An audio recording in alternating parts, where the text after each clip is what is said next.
The Shizow. We're back. Another big Knicks victory. Game 2 victory. Eastern Semi-Conference Finals against the Indiana Pacers. Game 2, Madison Square Garden. The Knicks are up 2-0. They're up 2-0 now. Heading to Indiana. I should be doing these shows after every game, no matter win or lose. Win or lose. I can't remember the last game I did. I know I should have done a victory show when the Knicks beat the Sixers, because that was unbelievable. I was so proud. I was just so damn proud of our New York Knicks. I was almost emotional. It felt like the finals. And just the way that they played, I was just so proud of this team. And there's so much to talk about. I should have been doing a show after every game. But I haven't. And so, fast forward a little bit. Of course, we won game 1, and now we're on to game 2. Okay, so game 2, tonight. I mean, what can you say? What can you say? This team is just unbelievable, man. They're just so good. They're just so tight, so together.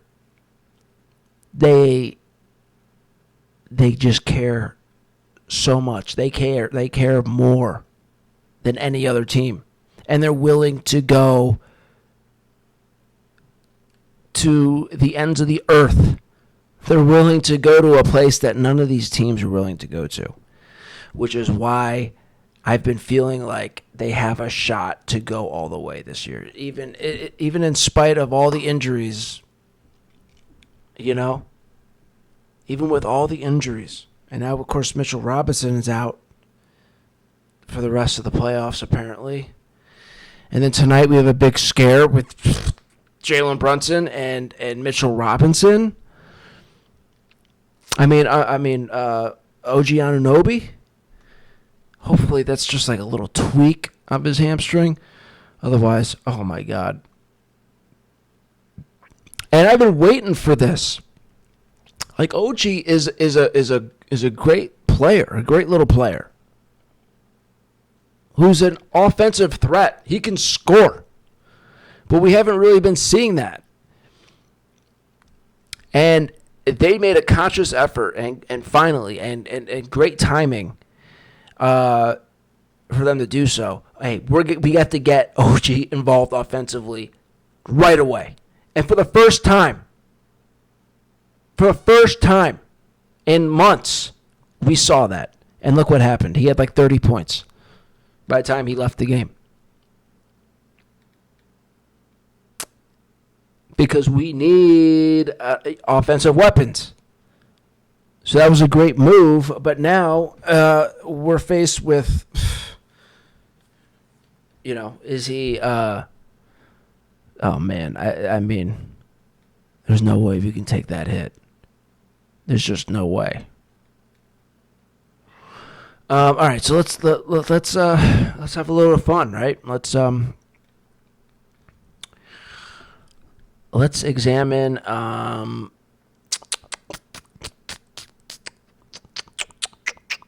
some stuff. All right, so here we go. I just saw this. This fucking clown Gilbert Arenas. What a character this guy is, man. All 3 of these guys are clowns. I like Ocho. I do like Ocho. He's a cool guy, man. He's just a cool, regular, normal guy. He's funny. He's himself. He's great. Unc, I can go either way on him. Depends on the day. Some days I just can't stand it. Sometimes he just says things and just comes from a place where I'm like, ugh, can't stand him. But other times I think, he's all right. But Gilbert Arenas is just, he's one of these hot take machines. It's you don't know what's genuine for him. I just feel like he knows the algorithm and he just goes with whatever's going to get views and stuff. This is why I don't like fucking Gilbert Arenas here. Oh, I'm doing this with my mouse. You know what I got, guys? I've been wanting to do this. Look at this.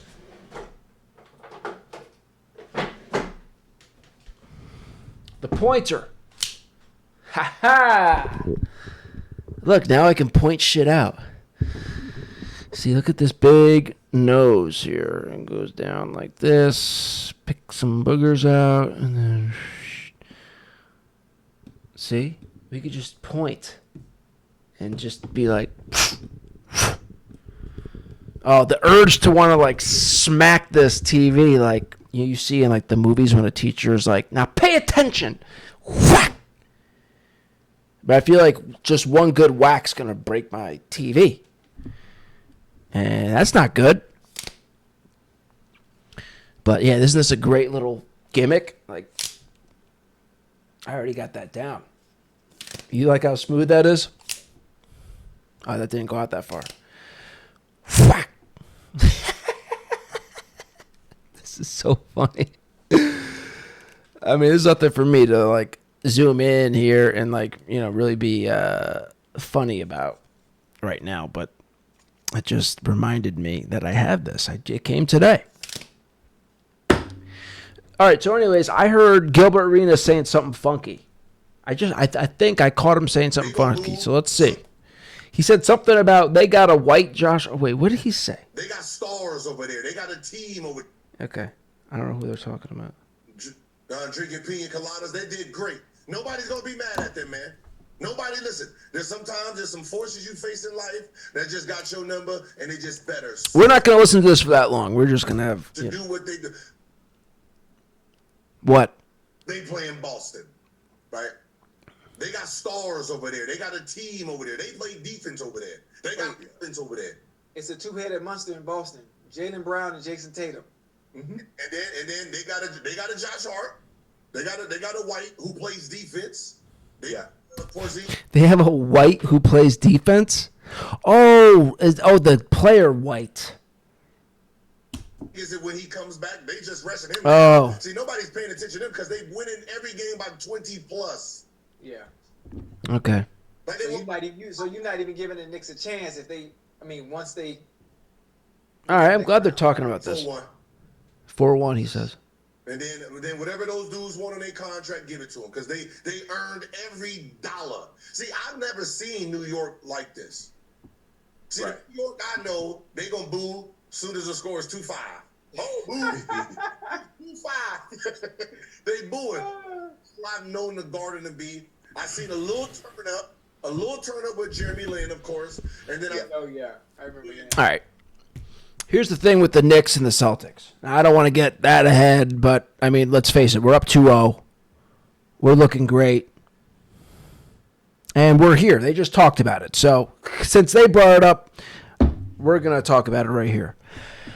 I am not afraid of the Boston Celtics. I've been telling everybody I know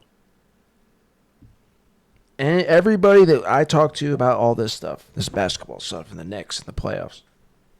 I'm not afraid of the Celtics. Now, I know the Celtics are they're a more talented team on paper. But the Knicks present something very different to them. And it's something that they really don't want. The Boston Celtics don't want a team that's willing to go to the ends of the earth to win a fucking game. They don't want that. They want it easy. Sure, the Celtics are talented, like I said. Probably on paper, more talented than the Knicks. They don't have the heart. They don't have the drive. They don't have the will that the Knicks have. They're not willing to go into deep waters like the Knicks. This is just my feeling. So I'm telling everybody who will listen, I'm like, watch. That's going to be why. That's going to be why we beat the Celtics. Now, would I be surprised if realities, smacked us in the face in the Eastern Conference Finals and we lose to the Celtics? No. You know? But I sure as hell won't be surprised if we win. Because I think we have a great shot of winning that series. A great shot. It won't be easy. Even if we win the series, it won't be easy. It will be at least 6 or 7 games. And every single game is going to come down to the wire. Every single game. The Knicks aren't built to win a game comfortably. They're not built like that. They're built to eke out a win. Every single win that we have from here on out it's going to be down to the wire. You know what I mean? And yeah, we pulled away late here today, but I mean that was a close game. That game was in the balance, you know.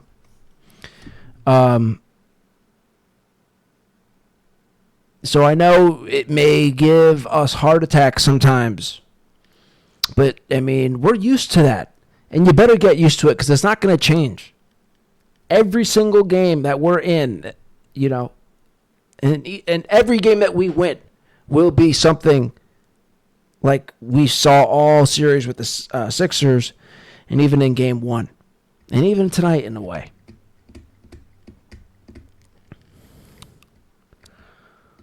So get ready for the ride, okay? Get ready for the ride. And remember what I said. That's what the series with the Celtics, if we get to the Celtics, which I'm sure we will, that's going to be the deciding factor. How do the Celtics handle our energy and our effort and our heart and our desire and our drive? The relentlessness. How are the Celtics going to respond to our relentlessness? Are they willing to match us? That's what the series is. You can think it's X's and O's and, oh, they're more talented. No. That's the story of the series. Are the Celtics willing to meet us with how relentless we can be? All right, let's see what else is going on here. Before the pandemic. McDonald's.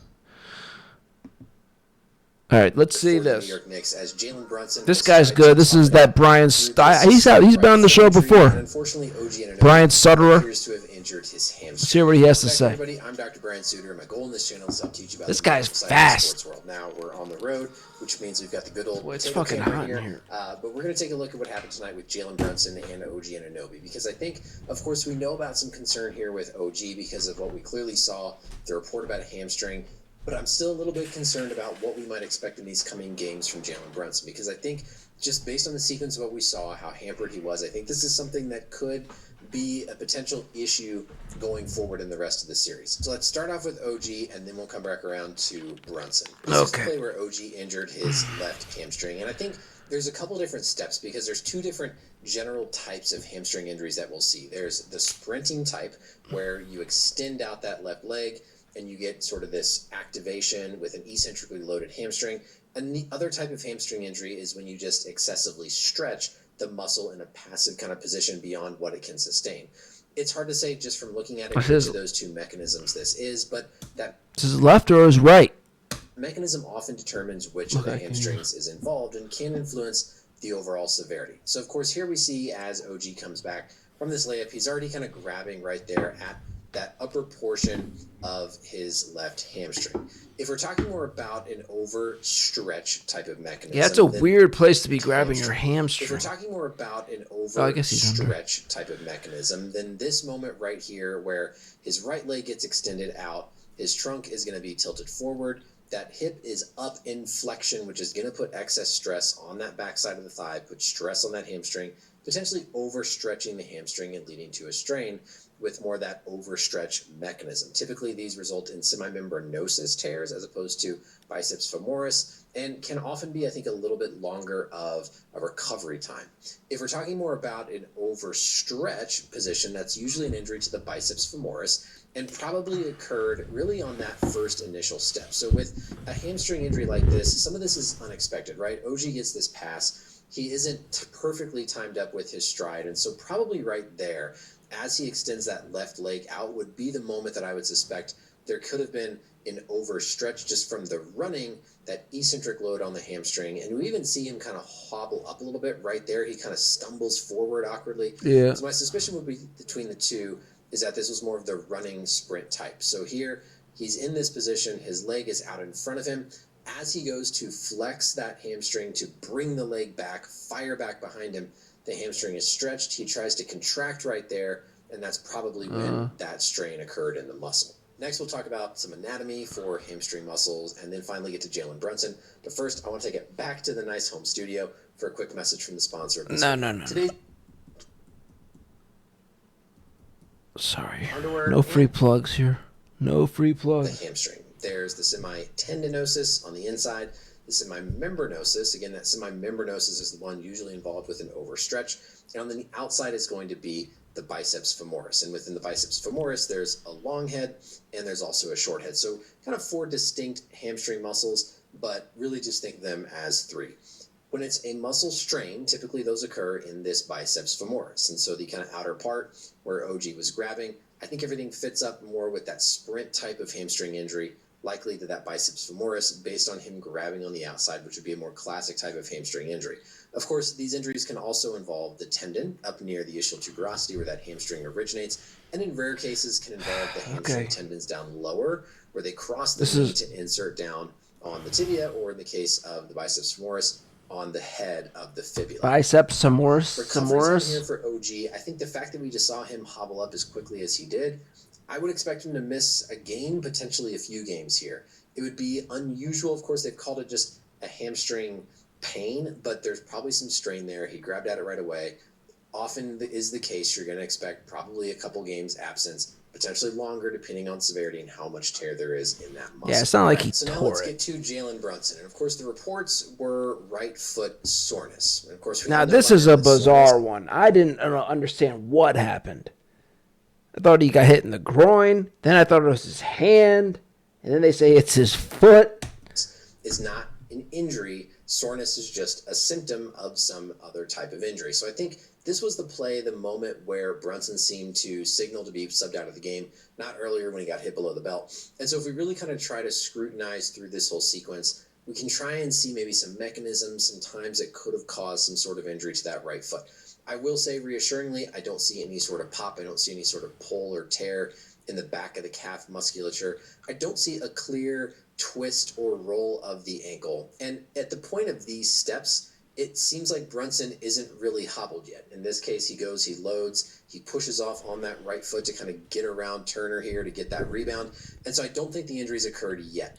My suspicion is that it could be in this moment where Brunson's foot is staying straight forward as his body is kind of rotating around it. And we see this kind of angle here where his foot is planted in the ground and there's a little bit of stretch, a little bit of pull on that outside or lateral part of the ankle. One possibility for just to cause that foot soreness could certainly be a strain or a little bit of a tendon tear within the 2 peroneus longus and brevis muscles and tendons that come down on the outside of the leg and then wrap around onto the outer portion of the foot. We have to presume by now that the Knicks would have done x-rays already at halftime, and so the chance of something being fractured, very, very slim, unless it's just a very subtle fracture they couldn't see on the x-ray. But I don't think Brunson would have been able to return with a fracture, but he would have been able to return potentially with just a lower grade tendon strain or potentially a lower grade ligament sprain. Liz Frank, midfoot injuries are always something that we think of in these cases. I don't see any clear moment where he pushes off and substantially reacts like a Liz Frank, but I tell you, if you hear about a midfoot sprain or a foot sprain, I would be concerned about something like a Liz Frank, because a sprain is going to be more an injury to the ligaments that go between the bones as opposed to a tendon. I think it's probably really a crapshoot between the two in terms of which will be better. In these cases, you really hope that it's just a muscle that maybe got strained in the foot and that's all he's dealing with. If it's just a muscle, I expect maybe a little bit of soreness these next couple of days. If it's a tendon, if it's a ligament that got pulled, probably a little bit more difficulty trying to fight this on and off as we continue to progress through the playoffs. If we go look at our biodigital anatomy tool here for the foot, you will see there are a ton of different muscles, tendons, ligaments that all run through the foot, particularly on the underside of the foot. Look at all There's that. like 4 different layers of all these different Shit, intrinsic looks foot muscles that complicated. can easily become strained. And so most likely we're dealing with something that's probably fairly benign, but Look at all these things. Look at all this.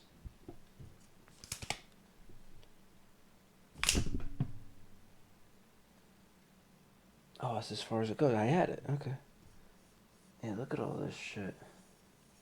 See, this is great. I can just sit back and... it's something that could be a lingering type of problem. And that's what concerns me more, is that there's a lingering type of issue here for Brunson that could come up in subsequent games. So while I don't expect anything like surgery, playoff ending, anytime we've seen somebody hobbled like he is, I expect right. it to linger a bit through. Boy, the this rest has of been the going on for series too with long. the All right, so Pacers. this is... All right, Hopefully so... we get some more information. Neither in room terms of what's- seem to be that serious. And let's hope that they aren't, because we cannot afford any more injuries, especially to I mean, obviously, it goes without saying, Jalen Brunson and even OG Anunoby. We need OG Anunoby. I mean, we just cannot take any more injuries. There's not one that we can afford. Not one.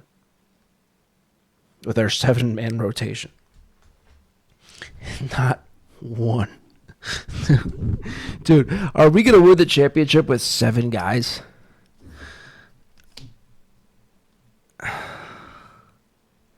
They're just in a mode.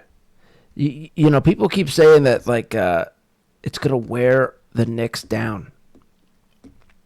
And, like, theoretically, I mean, like, that sounds... Like, how could that be argued, right? Theoretically. But if you really think about it, they don't show signs of wearing down. They look fine, you know? And they're finishing these games when they ought to be so tired, you know what I mean? Like, and they're just finishing.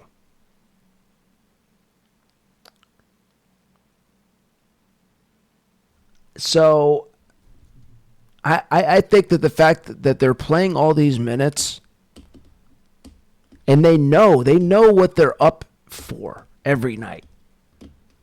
I think that helps. Like, they know going in, we're doing it for 48 minutes. We're playing for... that's their thought process. And they're up to the challenge. So it's not like a big deal. It's not like... It doesn't enter their mind like, oh, man, it's just like, this is what we're doing, this is what we got to do, and this is what it is. They're not looking at it like, oh, we got to play all this. They're not looking at it like that. And like I've said for a while, they've been battle tested. They've been prepared. They've been doing this stuff for months leading up to the playoffs. They've been doing it. They've been doing it almost all year.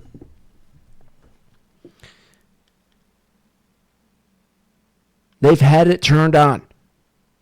And now these teams are trying to turn it on. Like you saw the Pacers tonight, they're trying to turn it on.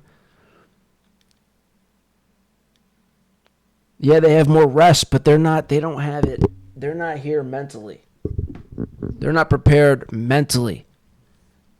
They haven't prepared like that. The Knicks were prepared. All right, let's see what else is going on here.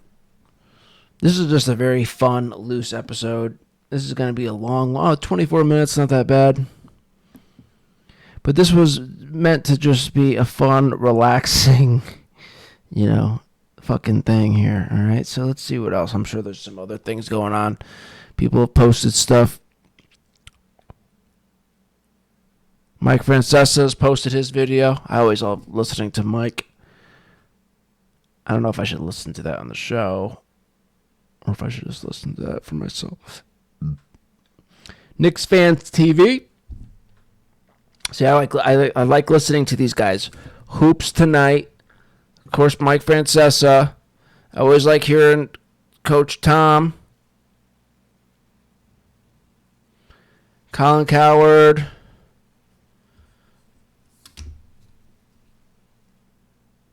What the fuck is most effective body weight leg exercise? Okay, interesting. Watch that later. Hey, okay. I don't know why he's bent. He's on his knees, bent all the way back. That's supposed to. It's a leg exercise. That's not a stretch. That's an exercise for strength and size. It looks like he's stretching. How does that work? All right. Anyway, I'm getting sidetracked here. All right. Who do we want to listen to? All right. Let's listen to Knicks Fan TV. Let's give them a shot. We've got 3 guys on here. I'm sure the energy is high. I don't know what he thought he was doing with that, but we appreciate it. We'll take it nonetheless. I ain't gonna lie, coming into the Oh, series, we can call in. Hey, you want to call into a Knicks show? I think it's like the battle between the depth, but it's different from Philly because Philly had 2 stars who impacted the game in such a different way, and it's like Indiana is just they're even. They're pretty balanced, but T.J. McConnell, I've seen him going at it with somebody. What am I gonna say though? Going at it with man, he had a little exchange like before with Carlisle ended up getting rejected. But overall, man, I'm looking 657 and I'm hoping that 383 we have 1509. a lot more dominance than we did when we went to Philly that first game 3, when we get out there. So. Shout out to y'all. Thank you for taking the call, and I'll definitely stop being a stranger, man. Have Appreciate a good night. it, man. Let's go Knicks. Good to hear from you. Good to hear from you, man. That's Tucson from Brooklyn. Salute to Tucson. Here was the Brunson Tucson clip from after Brooklyn. the game. This is courtesy of SNY. Here's Brunson here. All right. So this might be live here. I'm all good, and that's it. No, that's one thing I don't know. I just felt a little discomfort, and then went from there. All right, so Brunson says he's not clear on where the injury occurred or how it occurred, but there it is. Says he's all good. It was DiVincenzo on Brunson's return. Yeah, sometimes you could just feel a little whoop, whoop. Like today or the other day, I got back from like Muay Thai, kickboxing, or whatever. One of my fucking things I go to. And you know how on the slider there's the track? For a slider it goes outside, like I have a little deck here. There's the little, what do I call it? The track. And I just, usually you step over the track. I just happened to like kind of step on the track. And I was like, oh shit, I kind of like fucked up my foot. And my foot was already hurting. And it felt like a structure. It was like, because my foot was already hurt from the Muay Thai. Not hurt. Hurt. Not injured, but like hurt. I like just stepped on the track and like that just, made something in my foot like fucking go off. And then I was like, fuck.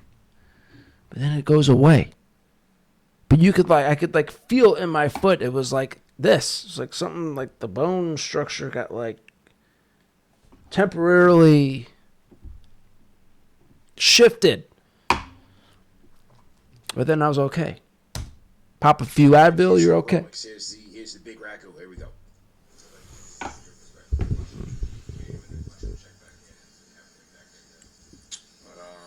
he's a warrior. That's all I got. There was no doubt in our minds that he'll be back all season long, no matter what is thrown at him. Injury bug or whatever, he always bounces back. We knew the severity of the game and everything, so we knew everybody had confidence he was coming back.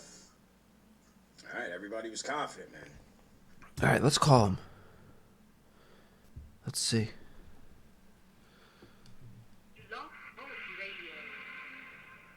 All right. Welcome to Blog Talk Radio. Please hold and you will be able to listen to the show. I see some of her energy. She is like OD. Hi. And shout out to Nickinator. One time we was at the game and he caught us. Nickinator. He was sitting in the front and we was a couple rows back up and he caught us in like a candid pose watching the game, and it was just like that. Like me with a scowl on my face, her with an optimistic look on her face, and that's just how we watch the game, man. That's just how we watch the game. Hey, we'll talk to him. We'll ask him about OG. Yeah, that would be good. Talk about OG, I guess. And how it all pans out. Yeah, absolutely. Hold up, man. Hang on, wait a second. Hang on. We got some company coming through here. We got some company coming through. Let me just make sure we get him in here. So to everybody in the chat once again, hit that thumbs up button for you boys. CP the Franchise, Alex Torres, JD Sports Talk, and I believe our special guest is on the way. We gotta wait for him to set up. Just give some time for the technology. Who's the special guest? Set it up.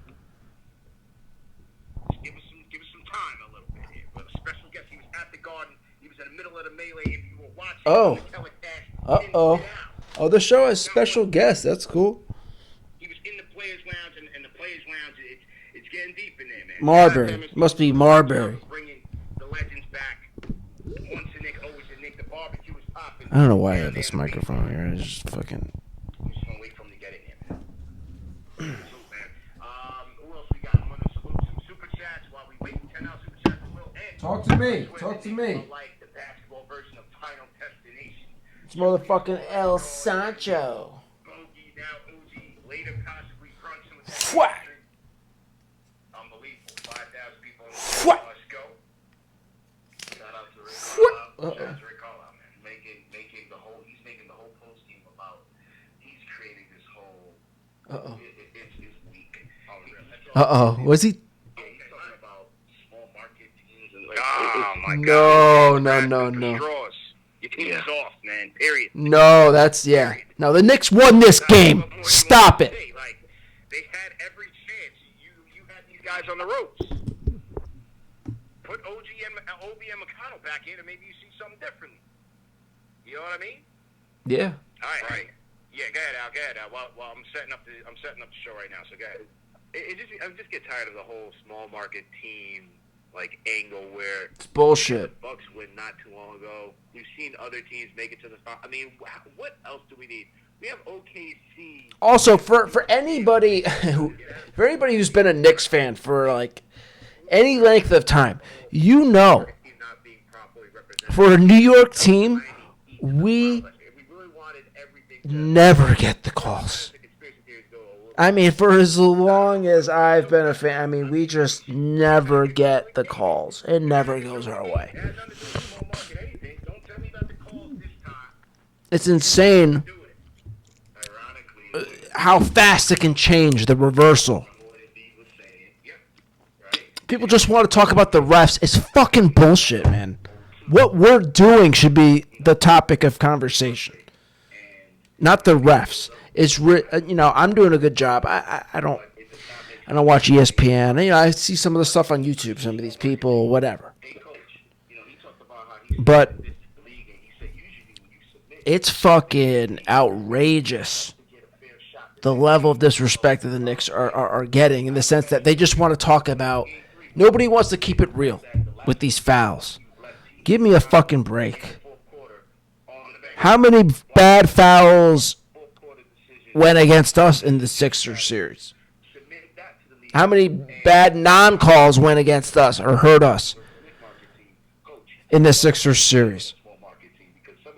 Joel Embiid is just drawing these ridiculous fucking fouls. There was multiple times where I don't even know what the foul was, and they didn't look. They didn't do a proper replay. Hartenstein's on fucking Joel Embiid, and he just goes up and And it's like they blow a whistle. He hits the shot. They blow the whistle. It's like, for what? There was literally nothing. Or Hartenstein would be straight up.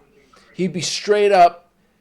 Oh, and then Joel Embiid would bump into him, and they would call a foul. That's not how it's supposed to be called. Can't tell you how many times that happened. And they're like, well, it's late in the game. It's like, well, what does it matter? You know what I mean? Like,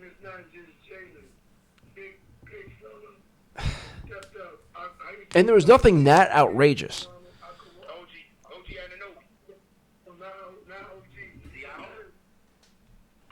All right. I don't know what else. All right, so whatever. Let's look at some other shit. Reverse Nordic curls, aka. We'll wait for them. All right, let's go.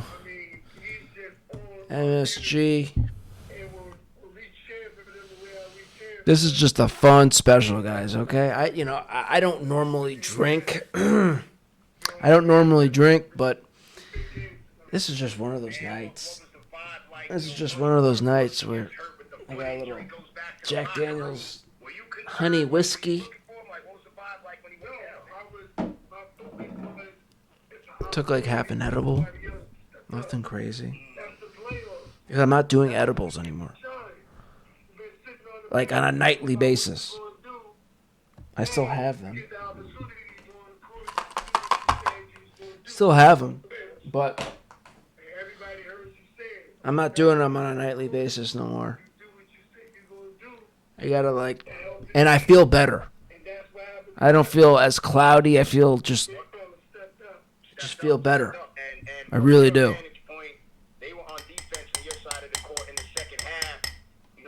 Because I was doing them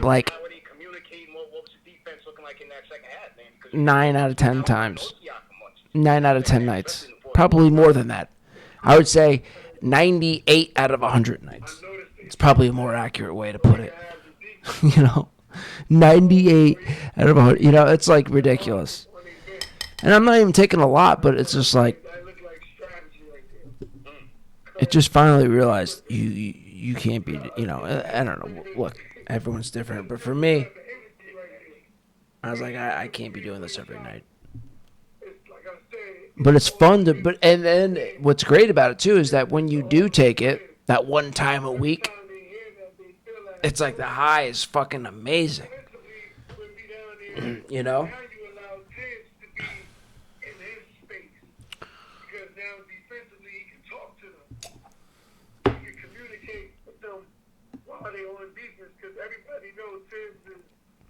Reaction to Knicks beating. Oh yeah, look at these fucking. All right.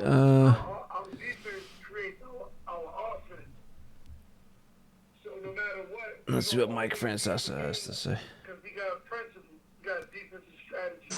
It's the Mike Francesa podcast on the Bet Rivers Network. How am I going to hear if after a while, we say it every time the Knicks play, game at the Garden, the Mike Francesa podcast on the Bet Rivers Network, brought to you by Casamigos Tequila. Let's see if Casamigos there's Tequila other channels I can call into. Who drink it. Hey, the Knicks now lead this series 2-0, and they can win this series if they can finish it with 5 healthy bodies, which right now is up for grabs. Because, hey, what can you say about this game? Shout out the legend. Shout out the OG, Stephon Marbury, man. Yes, sir. I'm going to go ahead and keep it rapid fire. The resiliency from these groups. You got no OG, you got no Randall, no Mitch, no Bo. Next man up mentality. Pretty much like who is? Look at this. Look at this came up. Who is the true Israel? And this guy looks like Larry David. Interesting. Look, see. But I do got one thing to say though. Yeah, let's go. I feel almost. They really do have such an ethnic. Jewish people fascinate me. They really do.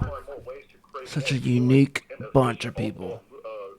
More off-ball movement and get these guys off of our backs. We got to run better routes.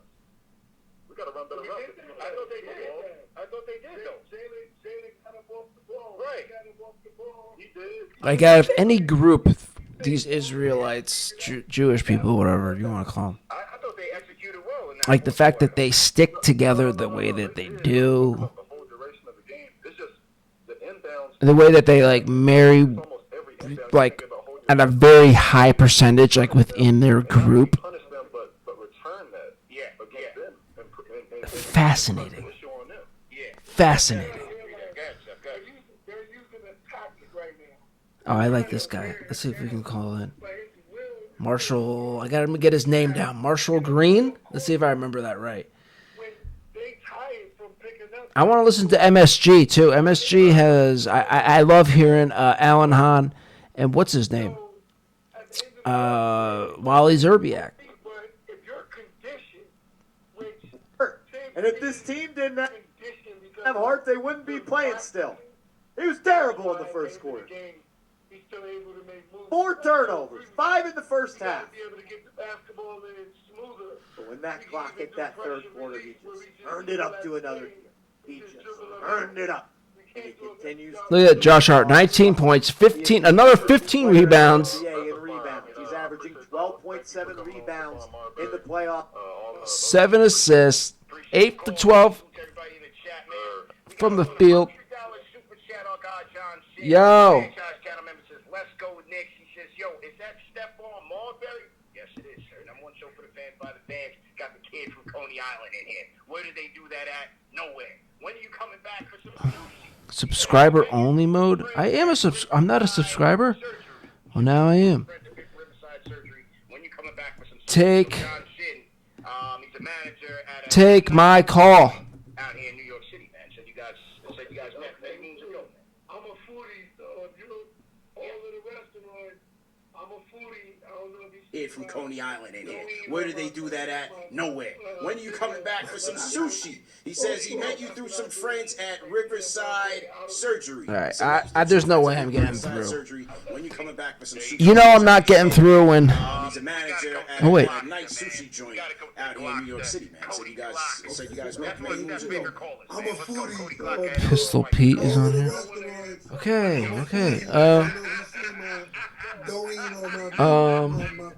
Take my call.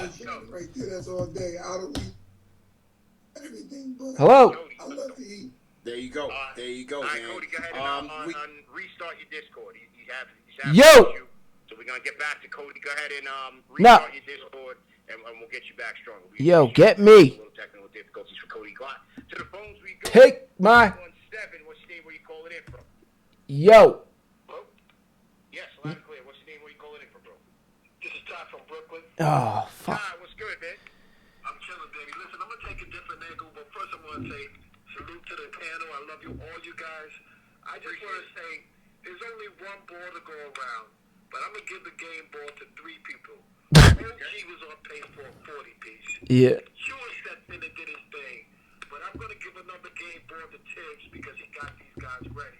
I just hope that he see what I see and see that we stole Indiana hard. And he should just basically play these guys in moderation for game 3 to get us ready to take them out. And game It's not what 5, they do. and do it the right way. Yeah, but thing is, you know what, Tibbs, there is no moderation with Nah, Tibbs. this is- Pedal to the metal, baby. This is the playoff. Damn, I wish I can get on this fucking phone, man. Come on.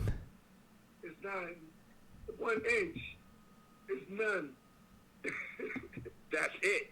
Come on, man. Get me on this motherfucker. Yeah, ain't no coasting with Tibbs. But damn, you know the OG injury, Steph. I mean, talk about it. That was tough. I know it's next man up. But Damn. That was a tough injury, bro. It's definitely tough because he was in his element. He was shooting threes without even thinking. He was out there getting to the basket. He was doing things that put him in a position kind of like that Chris Middleton. Remember Middleton just exploded? He started doing so many different things on the court, from shooting jump shots to get to the basket, dunking. So losing him tonight, that was tough. But at the end of the day, he's gonna get himself back. Maybe we'll just call the fan. How about we just call the fan? To give somebody else an opportunity. And you know, with Josh, now you can play somebody else. We could go smaller. Because MSG Networks, yeah. All right, here we go. This is I love watching Alan Hahn. Alan Hahn and Bill Petito and Wally Zerbiak are fucking great, man. Underrated. Underrated. All right, here's a live stream. Let's see if we can call in with them. Like, I got like 100 windows open right now.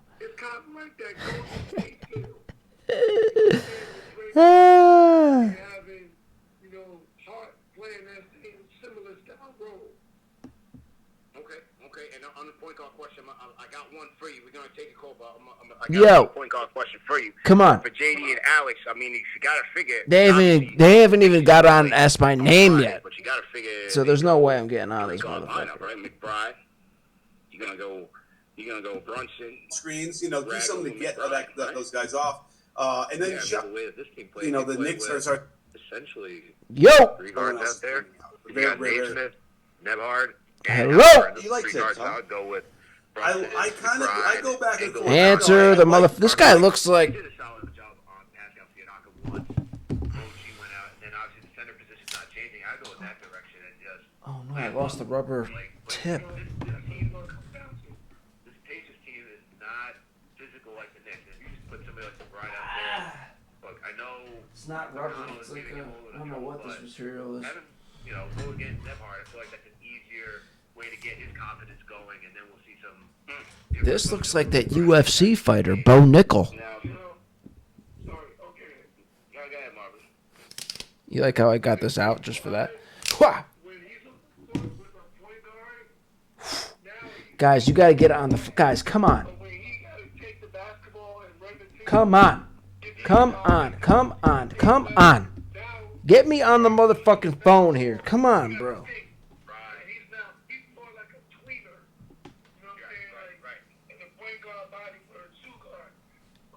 Oh. Jeez, man. I'm not that fucked up. I'm only slightly buzzed. Really. Slightly buzzed. Should I get really buzzed tonight? I gotta work tomorrow. But I also don't have to be up till 10. I got an easy day. But you know what? I worked on Sunday. I worked on Monday. I worked on Tuesday. What's today? Wednesday? I could have and I was going to work today, but then I thought I could just do what I'm doing, what I was going to do today, tomorrow. What's the point of driving 45 minutes down the fucking Norwalk? Fuck that. For what? To do a couple hours worth of work? I can do it all. Why not just go down one time on Thursday, tomorrow, and do it all in one day? Save myself an hour and a half of travel time and aggravation. You know what I mean? And luckily I got a job where I can do that kind of thing, when I can. There's certain times where I have that flexibility. But then I have to work, so I got to work tomorrow. Tomorrow's going to be a big one. Tomorrow's a lot of traveling, a lot of fucking commotion, a lot of lifting, organizing, and putting shit away. It's just crazy. A lot of loading and all this stuff. And then Friday could be another big day. And then I got to work on Saturday. So knowing all that, I'm glad I took today off. Give myself a little rest. And then after Saturday's only, half day. Get to chill with my boss and just shoot the shit about the Knicks. That would be fun. It's always good to see him and talk with him. And then I'll have Sunday off. I'll have Sunday off. And then I'll probably take Monday off too.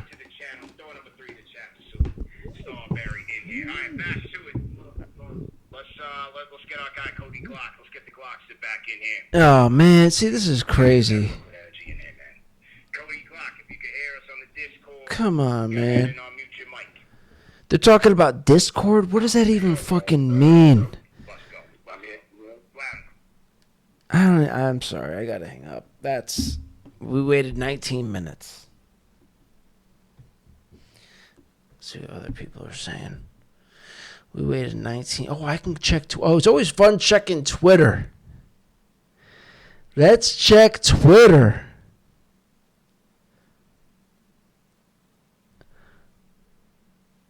What are my people saying?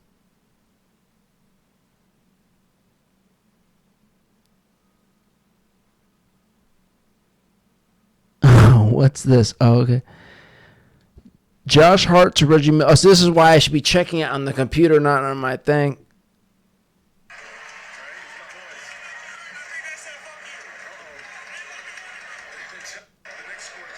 Okay, Josh, I did see that. Okay. All right. Is there anybody else we can call? I guess we can't do the calls tonight. I guess we could try to call the fan. Robert W. Cross, first time, long time. It's your boy John. MVP. Seriously. Yeah. MVP. Shout out to Jalen Brunson. He is only the second Knick since 1995. So if my math is correct, that is the second Knick in 29 years to finish top 5 in MVP voting. I'm doing this off of memory. I believe. The Knicks postgame show is presented by Tri-State Audi. Visit your Tri-State area. No. This video is unavailable? Why? This is MSG channel. Guys.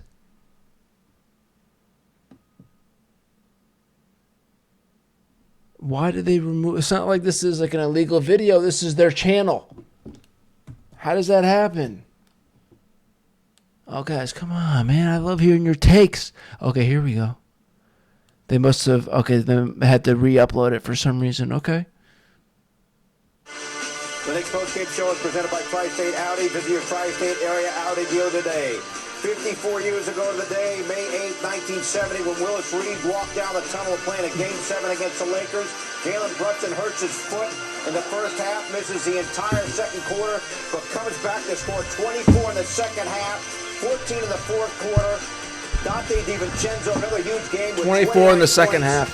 And the Knicks prevail again. 130-121 over the Pacers. They now lead the series 2-0. They just find a way to get it done, man. From our Delta MSG studios, Bill Pito, along with Alan Hahn and Wally Zerbiak. Look at the smile. See? Also like hurt himself. The Knicks a genuine smile from Wally. Late in the third quarter. They basically have 5 players, 6 players. They haven't won a championship, but they surely, Alan, continually show that they have the heart of a champion. Exactly. I was thinking of Rudy Tomjanovich. It's exactly what you're saying there. These guys are champions. They won a college championship, so they know what it takes to win, and it is incredibly inspiring to just see how they never let go, never quit. All right, we're going to take more edible, Came right? back out for the half. I was in the building while we were in the Fuck building. it, man. I was walking around the concourse talking to a lot of fans, and there was great concern. It was all asking, how is he? How is he? Is he coming back? And nobody knew. The roar of the crowd when he walked back out at halftime, it kind of gave you this feeling of the Knicks cannot possibly lose this game. He wasn't going to let him, and neither were his teammates. No, I had an outstanding performance. That crowd was stunned. Oh, yeah. When he was out of the game for that whole second quarter. Yeah. But him getting back in that lineup, I think the Pacers were expecting to just walk through this series. They were like, wow, Jalen Brunson might be out. We were going to have a chance to win this series easily. But at the same time, he came back, and now they got to deal with Jalen. All right, guys. Josh Hart now joins us from across the street from the Lexus Gameside Studio. Another 48 minutes for Josh. Thank you so much for joining us. All right, so Josh, Look at you this. got Jalen Brunson getting Look hurt at this fucking stud. quarter. You got OG Anunoby getting hurt late in the third quarter. This guy's You're playing unbelievable. all He's these minutes. unreal, All you guys are man. Playing all these minutes. How do you keep winning these games? Just a resilient group, man. It starts with the front office, and then it goes to Tibbs, and then it goes to JB and the rest of us, Jew. This next man up mentality, man. So obviously we wish we were healthy, but when one guy goes down, man, someone else steps up, and we got more than what we need. Dude, this is so fun. This is so fun, man. I just love What was this. the mood like, and did you have a conversation with Jalen? Did you know he was going to be coming back in this game? Because the whole building was wondering, would he return? Yeah, didn't know. You know, and when I saw him on the court, I told him just to be smart. But I mean, that's just who he is. He's going to battle. If he can walk, he's going to get out there with us. So, and you know, we were talking on at halftime. It was just about our defense. You know, we scored 63 points. I think it was 73-63. Our offense wasn't the problem. It was our defense, and I think we did a better job second half. And now we got to go into a hostile environment in Indiana and, you know, get better. Josh, you've been making huge shots all season, playoffs, this game, and now Dante DiVincenzo also just making the big shot all the time. How do you guys pull it off and do it? Just confidence. I think that's the biggest thing. You know, we work hard. We put our work in. I think that confidence that we have, you know, I'm not gonna say never wavers, but when it slightly wavers, we all pick each other up. And Tay is someone that we rely on, that we need, and you know, I trust him with the ball in his hands whenever. Josh, I keep telling these guys the key is Mike and Ike's. The heck with the plant-based diet. It's Mike and Ike's. Josh, thank you so much for joining us. Appreciate it. Congrats and good luck Friday when the series shifts to Indiana. Thank you. Boy, he has been remarkable. 48 minutes in each of the last two games.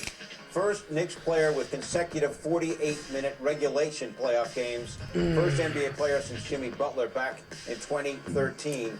And it is what he adds, Wally, intangibly. Yeah, the numbers, he's scoring a lot more than we ball. Oh, he's so dominant. He really is. And he's guarding 4 different positions out there. That's the most effective part of his game. The fact that Tibbs can't pull him off the floor because he can guard so many different spots and so many different people. And that confidence that he alluded to, that comes from the coaching staff believes in all these guys. The franchise believes in all these guys. And when you're in that big moment and you're pulling up for that shot and you know that everyone thinks that thing's going in and knows it's going in, that's when it goes in. And it's great to see the confidence that this whole entire team is playing with. Josh leading the way.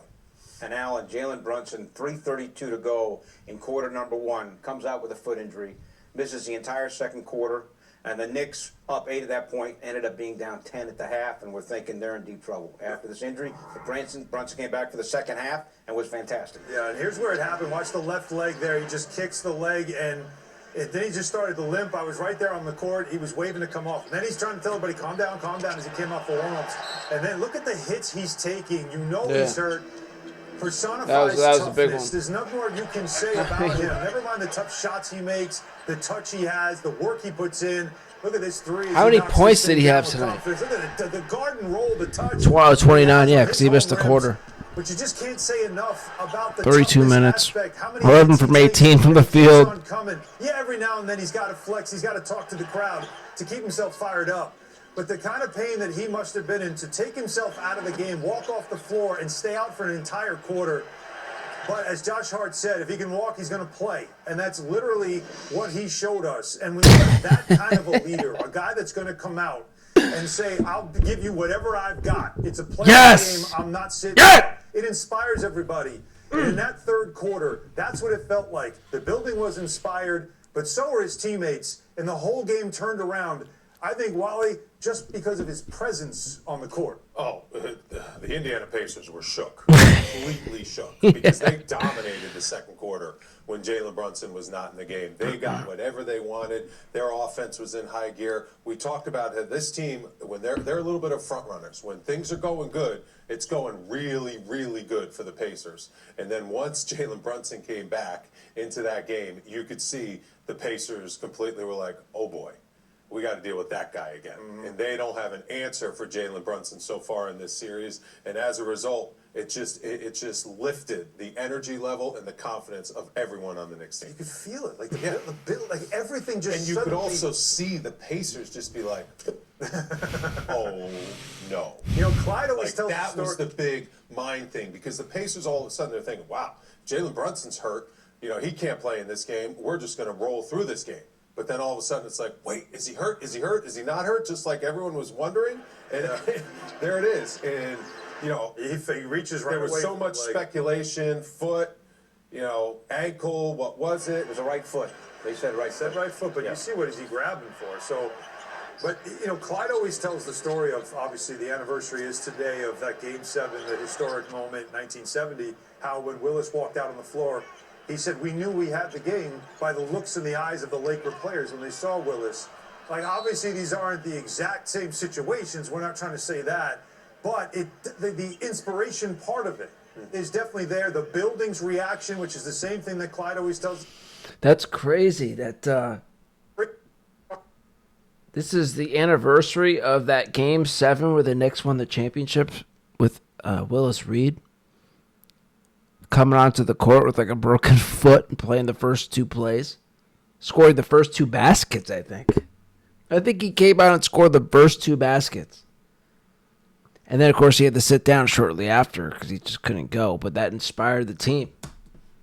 But, Clyde always tells the story of, obviously, the anniversary is today of that Game 7, the historic moment in 1970, how when Willis walked out on the floor, he said, we knew we had the game. That's crazy. And you can see. Eyes of the Laker players when they saw Willis. Like, obviously, these aren't the. Let's see if we can see who these guys are here. All right, ready?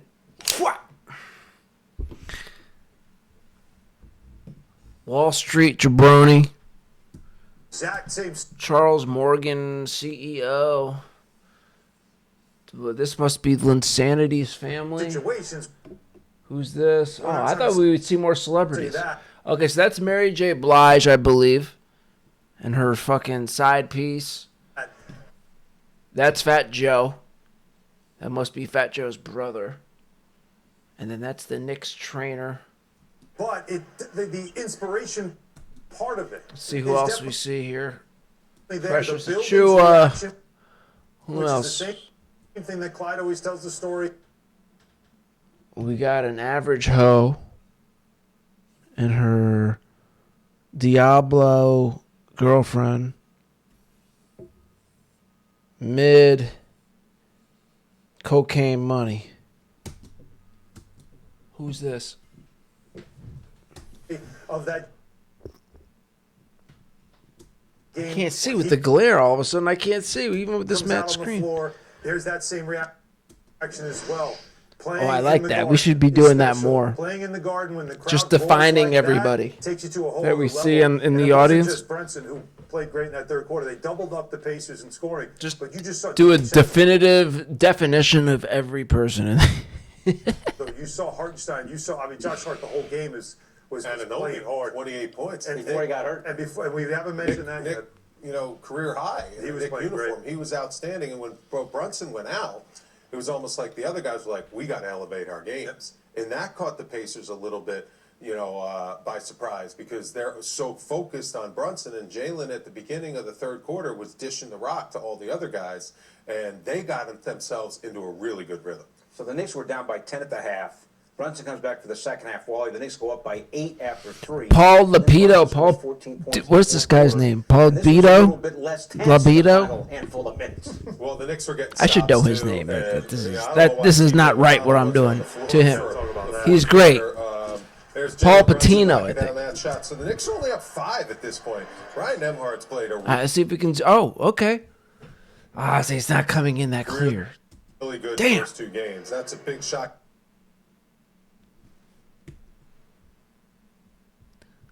Let's see what we can get. Cut the lead to 2. Damn, nice man. play as Josh Hart finds Hart. Back to 4. I want to see if we can get some names. It's just been ridiculous. Okay, Hart finds Hartenstein. this looks like that comedian. Shooting has just been ridiculous. This looks like that comedian, Chris DiStefano. Wow, I just pulled that out of the back of my brain.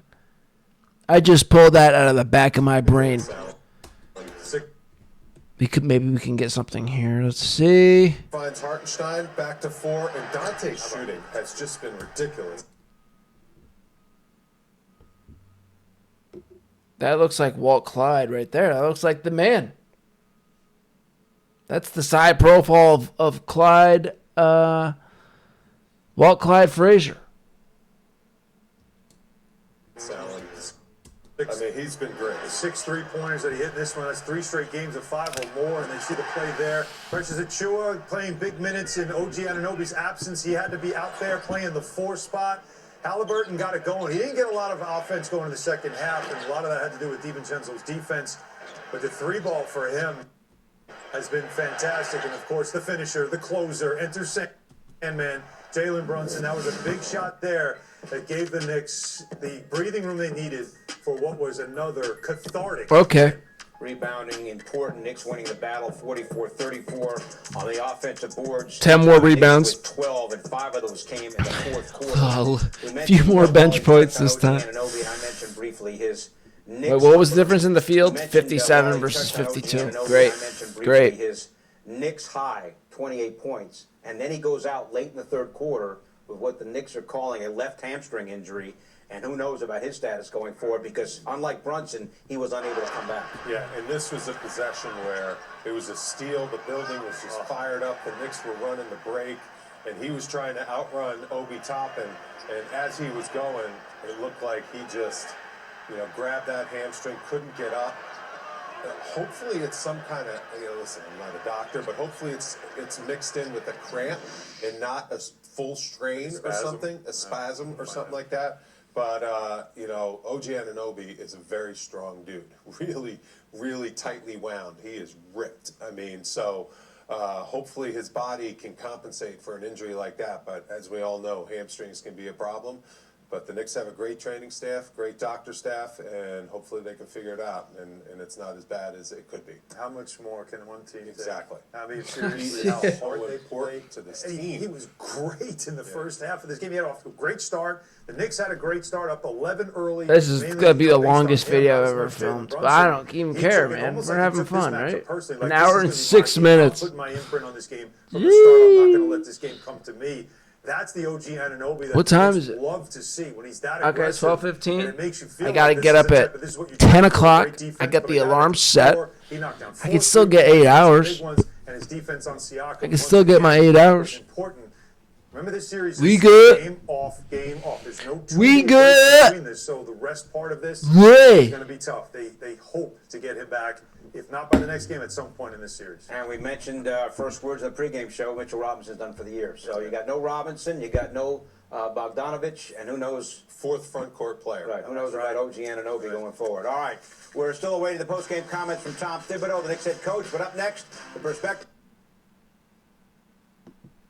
Patrick, Melo obviously finished third in 2000. Go back the other way. Like, I like Tibbs a whole lot. This year, he gives you 19 points, 15 rebounds. Who is this guy? I forget his name. I know it's Marshall. Marshall Green, I believe his name is.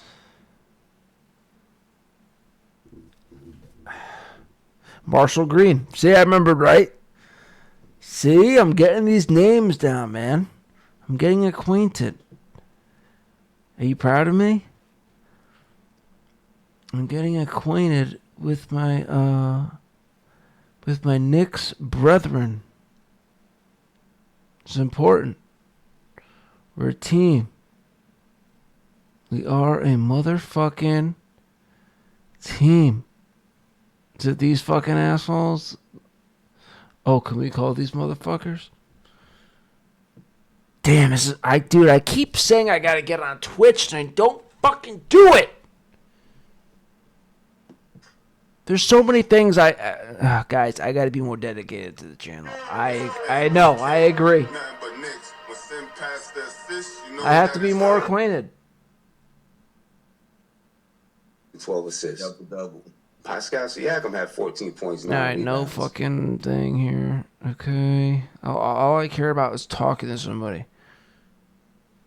That's all I want to do.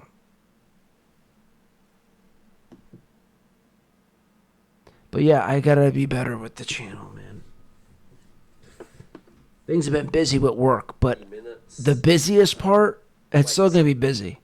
But the busiest parts, the most aggravating parts are over after this week. I'll be smooth sailing from here on out, basically. I'll be working. Chuck thinks the Knicks are overrated. But it won't be as crazy. Halliburton saying they outplayed us. Let's not pretend like the refs are the reason we lost. We just I can't even stand that. So, yeah, I mean, it's just crazy. Crazy stuff, right? So the Francesa thing, and then I do want to listen. I do want to listen to these guys. Yeah. I remember that we started off with them.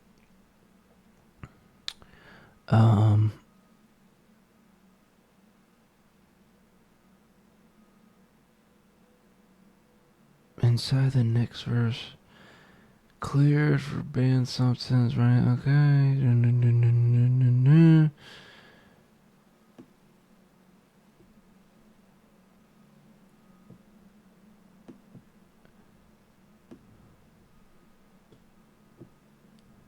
For some reason, I get these fucking Asian scam YouTube channels for my sports. Like, look at this. Hi, Mom. Hi, Mom. Hi, Mom. NY, and so, okay, so obviously the title, this is Hi, Mom. Can you see? My dip bottle's in the way. Hi, Mom. This is obviously, this must be Asian. It's always an Asian. Because after the video that you watch, they cut to a clip of them. The second half of the video is always them playing video games. Some fucking crazy Asian video game. And the titles of their video, it's always broken English. There's NYE, our real title contender. ESPN, react to Jalen Brunson. Boy, that was really... That was an awful... That was shit, that impression. My impressions aren't that good, except for when they are. I would say my impressions are really good about 36% of the time. The rest of the 74, and by 74 I mean 64. So you thought I was too fucked up to do the math? Nah, fuck you, you're wrong. You're wrong. 64% of the time, my impressions, they suck. But 36% of the time, they're good. So you can catch me having a real good impression sometimes. Damn, this thing keeps coming out. What material is this? This is like I'm trying to figure out what. It's kind of like a condensed. I don't know. We'll just call it a microfiber tip. Okay? It's already dirty. I've had this for less than fucking 5 hours. So, how's it dirty already? It's like gray spots on it. Like it's picked up like grease or something. I've had it for fucking less than 4 hours. It's not even white anymore, practically. Okay. Let's see here. A right foot injury. I don't think I'm going to stop. I think I'm just going to keep doing. I think I'm going to make my first ever 3-hour video. Fuck it. Fuck. Feeling good. This is that Hi Mom video. Hi Chong. You don't have a fucking... If you don't have a video, I'm not interested. I mean, by video, I mean a phone number. Oh, maybe we can call into...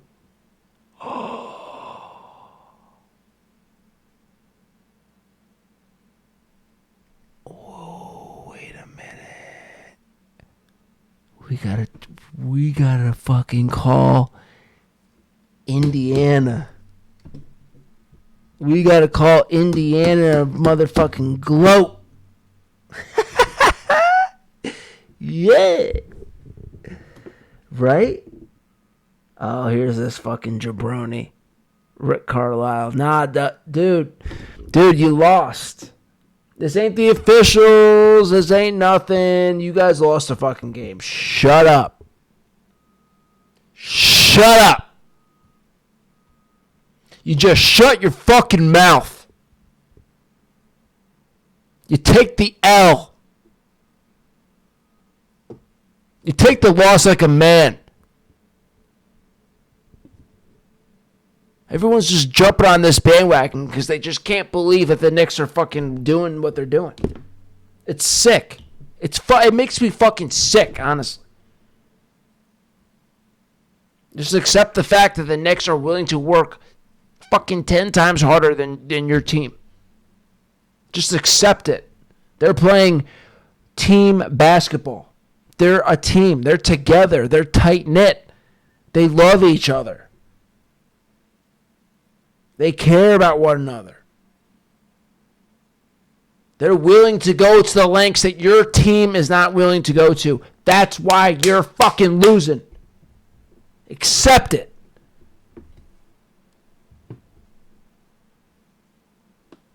I can't wait to hear what this motherfucker's got to say. All right, maybe we should call the fan because there's nobody else we're going to find that we can fucking talk to. Oh, wait, let's see what this guy's got. Oh, this guy looks like he might be. Okay, we'll check him out. Oh my God, I got 100 fucking windows open now. All right, and then we got to call Indiana.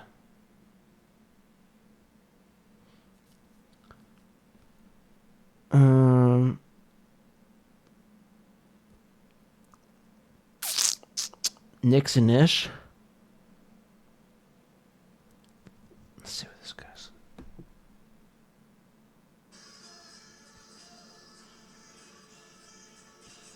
This guy must have already.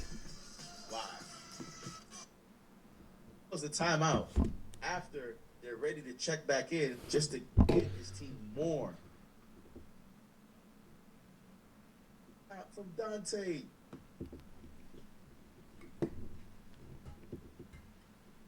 This is empty.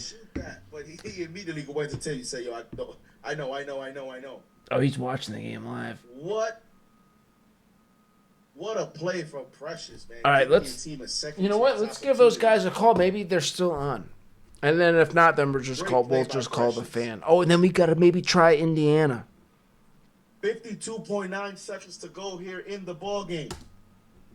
Why is this wet? Welcome to Blog Talk Radio. Please hold and you'll be able to listen to the show. They're still on? What? Why is this wet? Special guest Stephon Marbury in the building, man. Hit the like button, hit the share button.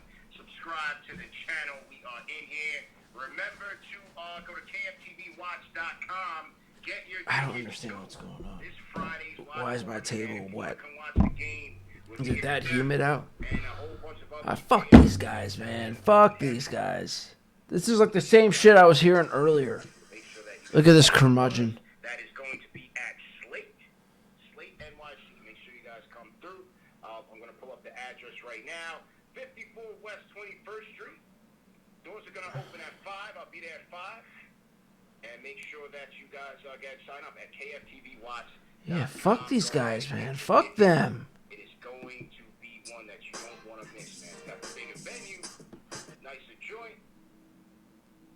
The prizes and giveaways will be announced. Tyrese Halliburton minus 17. But TJ McConnell in the building will be on the 1s and 2s. If you guys hit all 7 of your missed free throws, this game is very different. Who knows what happens? Surprises for you. So don't be crying. Don't be crying. Friday is going down. Slate is where you go. Everybody go watch parties now. All right, so the Knicks only missed 4 free throws. And the Pacers missed 7. 3-point percentage is the Knicks had by 46 to 44%. Knicks field goal percentage is 57 to 51, so that's great. Yeah, free throw percentage. Pacers 58, Knicks 81. And again, like we said before, 10 more rebounds. Same amount of steals, same amount of blocks, 5 and 3. Knicks had 2 more turnovers. Points in the paint just about the same. Fast break points about the same.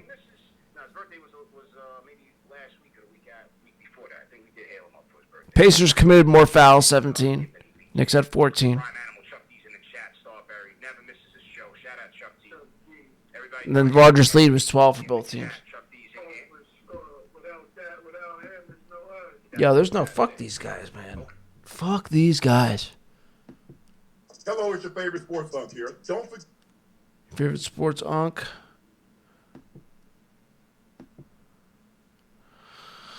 Okay. Who do we call? Do we call Indiana? Indiana Sports Talk Radio? Let's look it up. Sports Talk Radio.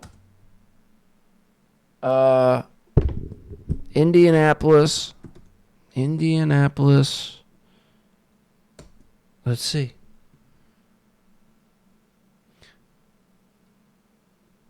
Okay, here we go. Home. Okay, so let's give these motherfuckers a call. I mean, I've called into what's it called all the time? The Fan? All the time. By all the time, I mean I've probably called The Fan. How many times have I called The Fan? Probably at least 5 in my lifetime. And I've gotten through almost every single time.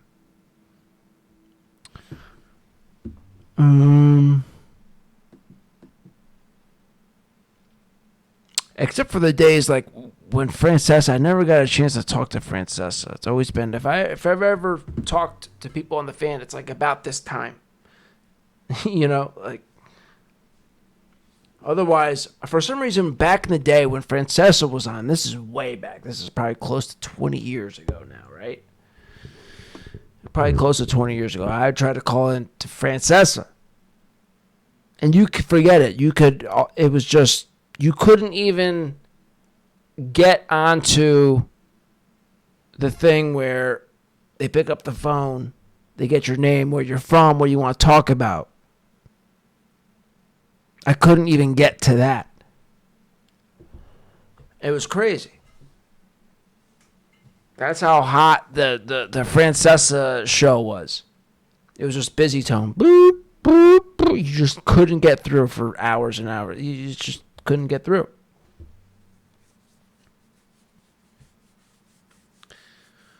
Anyway, yeah, contact us. Office hours, the main line. All right, let's call the main line. 317 266 9422.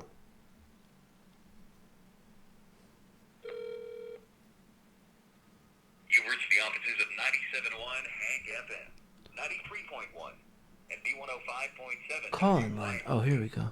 If you know the extension of... All right, 317 266. Hey. Wait, okay, so it moved. 317 239 1070. Okay. Indianapolis, Indiana. Let's see what they have for us.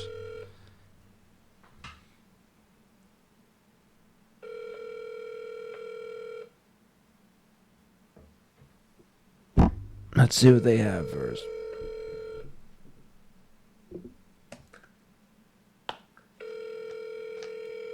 Well, don't tell me Indiana closes at 12:30, man.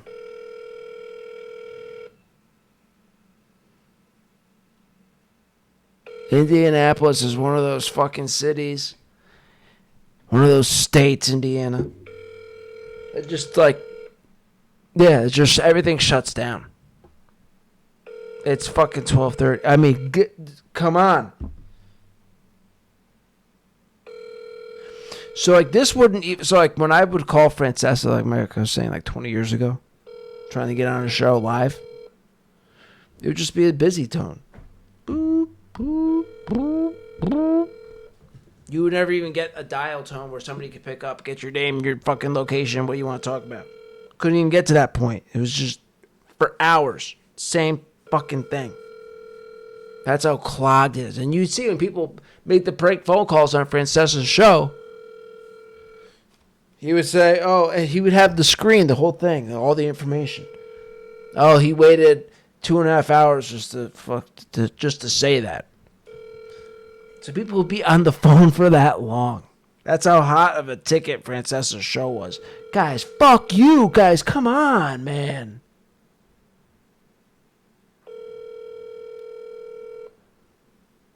No way, bro. All right, we're going to save this number, though.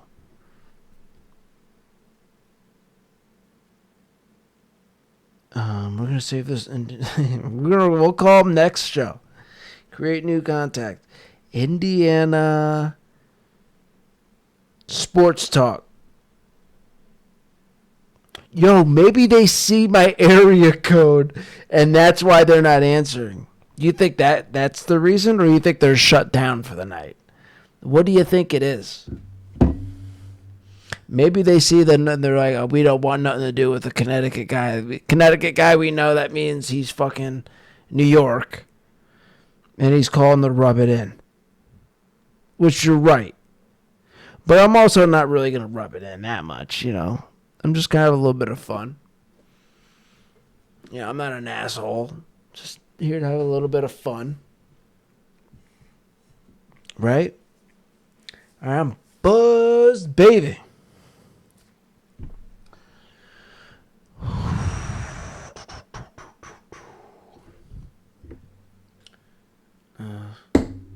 Do I want to drink more? I'm enjoying this. I just wish we could have fucking... Alright, let's call the fan. WFAN New York. Sports Radio 66. The Fan. WFAN New York. I have the number. Are you fucking serious? When was the last time I called the fan? The last time I called the fan was... Oh, see, it's busy. Now, this is what it would be like when... See, now, New York's hot right now because of the Knicks. But this is... You couldn't even get through. This was the Francesa time, man.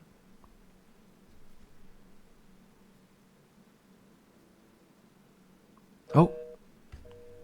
Oh, it sounded like there was a shot. Come on.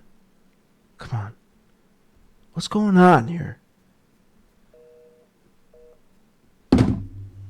Damn, bro. Fuck!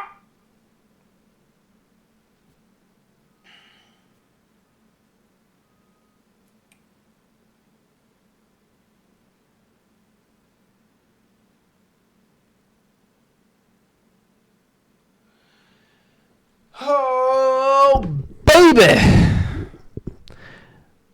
All I want is to have a little bit of fun. All I want is to have a little bit of fun.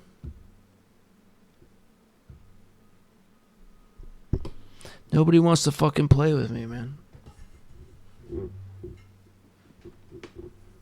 Nobody wants to play. Let's call those fucking let's call those other Knicks fucking assholes again.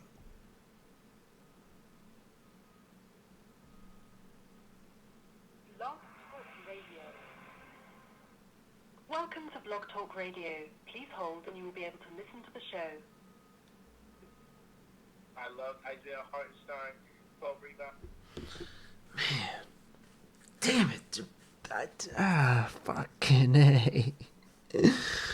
God dang. What the hell is this show called? I'll save the number and But all right, guys, I'm gonna do this every time now, okay? I'm going to do a post-game thing. Yeah, these guys. What are they called? Knicks Fan TV. Okay, so I'll save that number. Knicks Fan. I should have been doing this every game. But, we're here now. All right, we're going to enjoy ourselves now. Okay, so I have that number saved. Knicks Fan TV. Okay, we get rid of you. What is this? Oh, this is that leg thing again. This is... Okay, these are more videos I want to check out.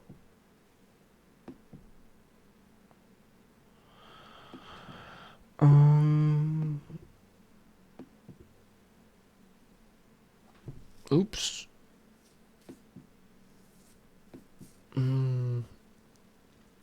Oh, God, look at this. Look at his face. All right, we have to listen to it now. Let me just look at this face. After game one, we always go through the film. Oh. And games where it felt like, the whistles weren't balanced, and we pull the clips, and there's a way you can submit them to the NBA office. In the playoffs, when you submit things, the other team sees what you submit. And so there were 29 plays in game one that we thought were clearly called the wrong way. I decided not to submit them because I just felt like what? We did a more balanced whistle tonight. It didn't feel that way. A couple examples. 5:08 to the third. The whole world knows that Halliburton's got a bad back, and Hart comes up and shoves him in the back, and it's all over Twitter right now because a few people have showed it to me. And JB DeRosa's looking right at it. You can see him. He's got vision of the play, and he shoves Tyree in the corner, and there's no whistle right in the back. And so that was... By the way, I did see what he's talking about, and I was surprised there was no foul. I was like, it looked like he just shoved him. He had the ball, too. But like he said, this was 5:08 in the third quarter. Give me a fucking break. I did see that. But this is what he's going to bitch. I mean, it's just like, this is embarrassing. Guys, you're just getting outworked, out-hustled. That's what's going on. That's not the officiating. This is embarrassing.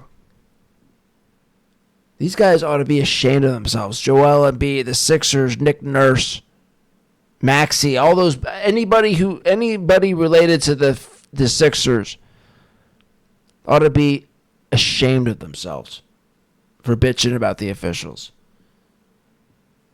Ashamed. And then this too. It's like, guys, just accept the fact that you're not willing to work as hard as us. Just accept it. That was shocking, and there were many others, but I can promise you that. Yeah, my dick is shocking. Tonight, New York can get ready. They'll see him too. I'm always talking to our guys about not making it about the officials, and here you are. Here you are. We deserve a fair shot, and it's just not. It's just there's not a consistent balance, and that's disappointing. So. Let's bring up, as he talks, let's bring up the stats again, right? For the physicality that they're playing with. They don't play, yes, they play physical. They don't play dirty. That's like in the Sixers series where they were like, we're trying to match their physicality. No, you don't know how to play physical basketball. That's why when people are playing physical, you just go dirty because you don't know how to play physical. And then they're like, we're playing physical too. No, you're playing dirty. The Knicks play physical all the time and they play physical all year and don't even do a tenth of the shit that you pulled off in that series in terms of dirty plays. There's no fucking commotion with the Knicks. They just play hard. They play physical and within the rules. They're a clean team. And you can't handle it, so you got to go dirty as what the Sixers did. I forget why we even went on that rant. It's just because you're not willing to work as hard as the Knicks. That's what's going on, dude. Fucking accept it. Instead of you come on and put on this embarrassing display. Give me a break. Oh, that's what I was going to do. Yeah, let's look at... Okay, let's let him talk. Rewarded and ours is penalized. Just ours is... time after time. And so, it's just... I'm really disappointed. It was 17-14, right? The two technicals. You got to make a stand for your guys. You got to stand up for what's right and what's not right, and that was it. And so, team stats. We need to get home. We need to play better. Yeah, I was right. 17-14. So they committed 17 fouls. The Knicks committed 14.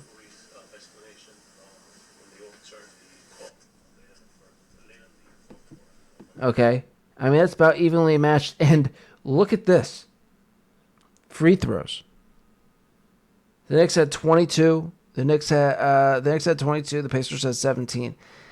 I mean, this is standard shit. That's nothing crazy. You should have checked out the Sixers Knicks series. If you want to do this shit, we can do it. That's my point. We can really fucking go there if that's what you want to make it about. In fact, we will. Let's look at the Knicks Game 3 Sixers, because that was outrageous. That was after Game 2 where the Knicks fucking won the game. They didn't fucking steal it. The officials didn't give it to them. How they tried to say. 1, 2, 3. Let's look at Game 3 Sixers. Let's take a look. Let's bring out the fucking... See, now we can bring out the fucking pointer. See? Let's get the moment right, though. Team stats.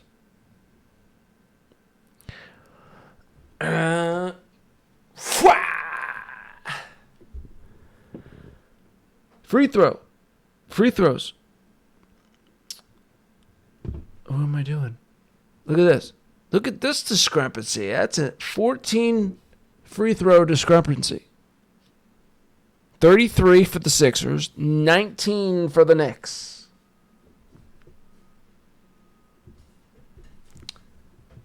Give me a break. And then right.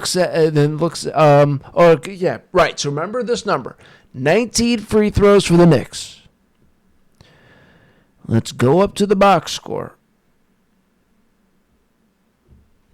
Okay. And we have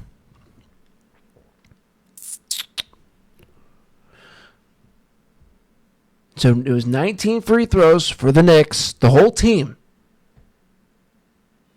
Embiid. Free throws. 19 of 21. One man had 21 free throws, 2 more than the whole Knicks put together.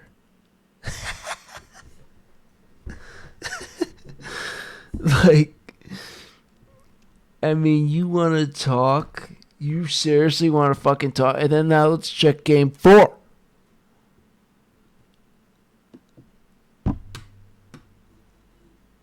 Let's check Game 4. Come on. Why is this going so slow? You gotta be fucking kidding me. Why are you fucking going so slow? Is it because I have 100 fucking things open? I'm about to smash. I was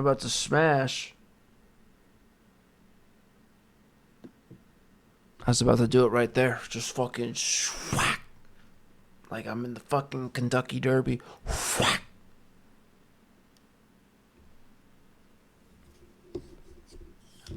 What time is it?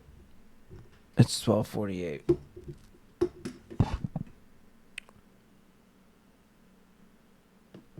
Boy, this is crazy. This is going way too slow. Too late to be doing this, but fuck it.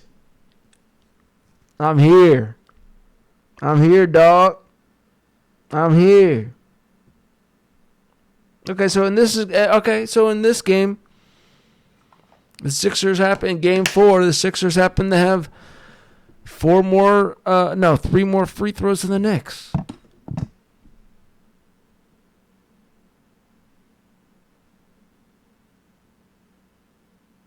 The Sixers have more fouls,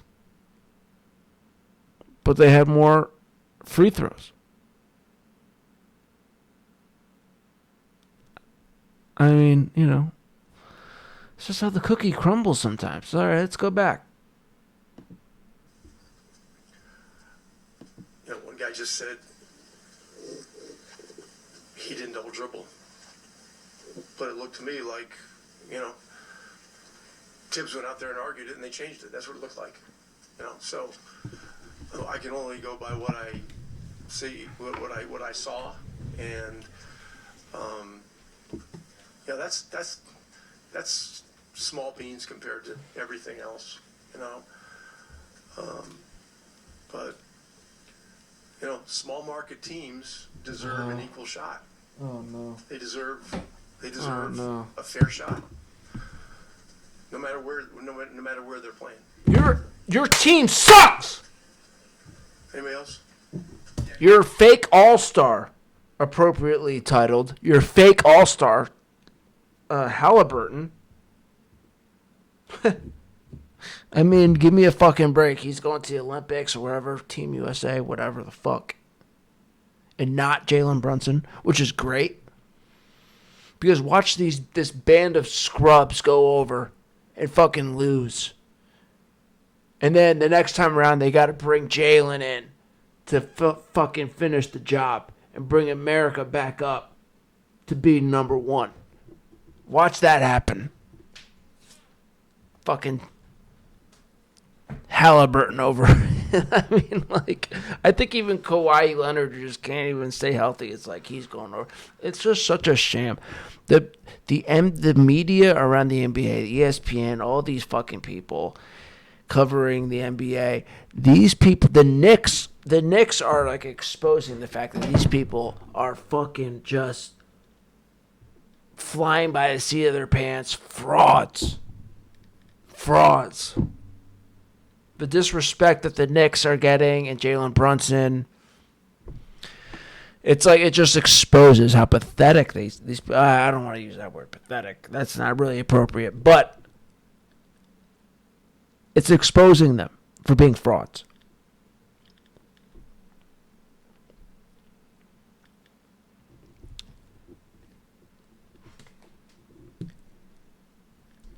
If they were being real, they would focus more attention, and they're starting to do it a little bit, but not. It's like they're just. And by the way, how could you not?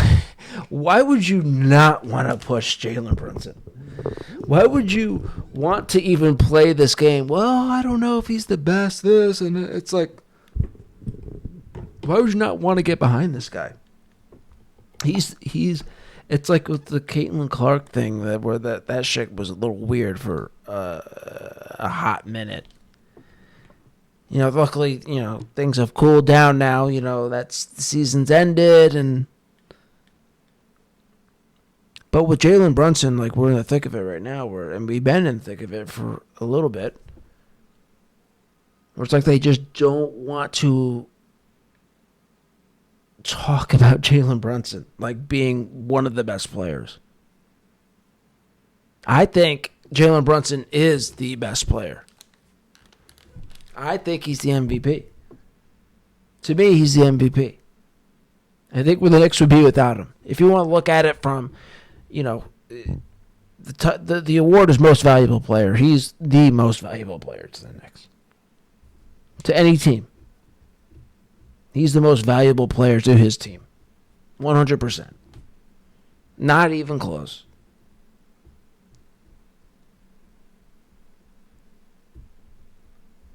And I think he's the best player. Because other people look at the MVP not as the most valuable player. They look at MVP as the best player. He's also the best player. Pound for pound, the best player. What he can do. I mean, how he can just get points in the paint. There's 3 guys around, and he just knows how to dribble and angle and shift and get off his shot. Get to his fucking place. Hit his shot. He's prepared for like every single scenario he's fucking prepared for. He's prepared for that's like what it's like. This guy is so prepped. He is so prepared. Like he knows where people are. Like, okay, I've done all my shifting. I've done all my spinning and my angles, and I've hit my spots, and I've done my pivots, and I still don't have the shot, and I know where I can dump the ball. It's like he knows every scenario.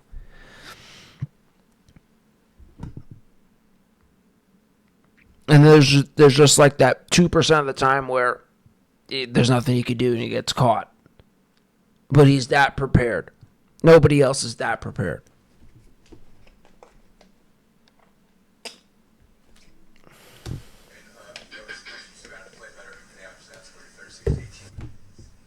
Third quarter was bad.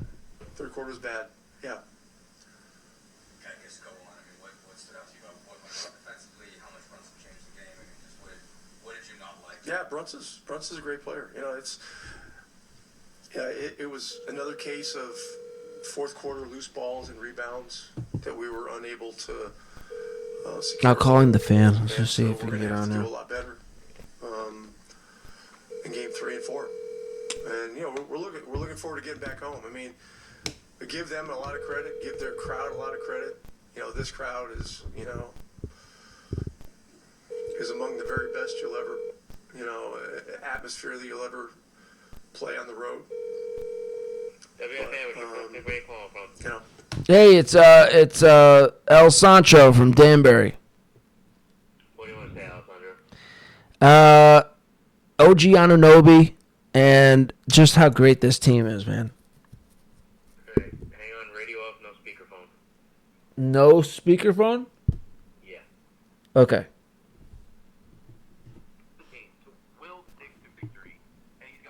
All I have is speakerphone.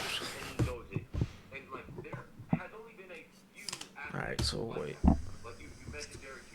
We just we got to do some things better. I said my name's El Sancho. He said Alessandro. I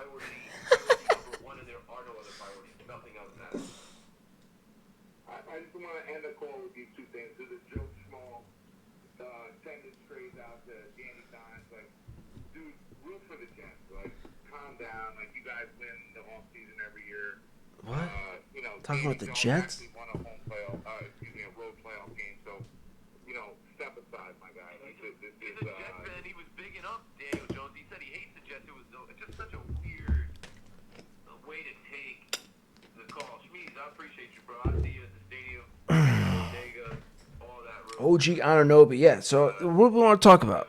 OG, this Knicks team, The last hour of my show. Yankee fans, call up if you'd like to get a word in. and On Sotomatic. And all rise. Ain't John Carlos Stan ain't nothing but a G thing tonight. Those guys all. who is this guy? See it. And then, of course, we're talking about the Knicks. I never heard this guy. This guy sounds like me. He just sounds like a. Whatever. These guys are banged up, but we'll see who's available. Keep it Pearson on the fan. I'll see you on the other side of 1 a.m. Don't go anywhere. We'll be right back. All right. And Let's listen to finish what Rick has to say. Boy, this is gonna be the longest video I ever done. It already is the longest video I ever done. We're at 1 hour and 48 minutes. Let's keep it going. Let's keep it going, man. Let's let the good times roll.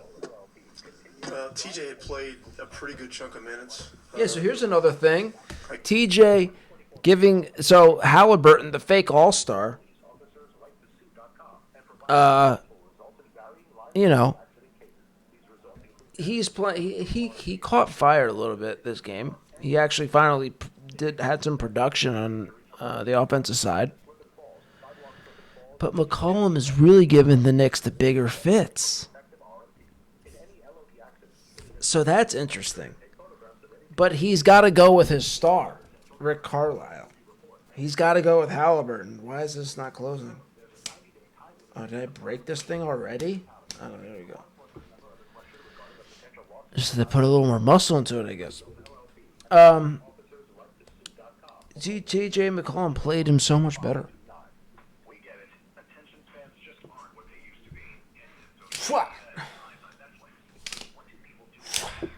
feel like I can fence somebody. Fencing would be fun. Would I be good at fencing? That's with my left. My reflexes are a little slow because of the alcohol. Can I stick and pull? Can I stick? I would think that's what you have to do, right? You'd have to like stick and pull.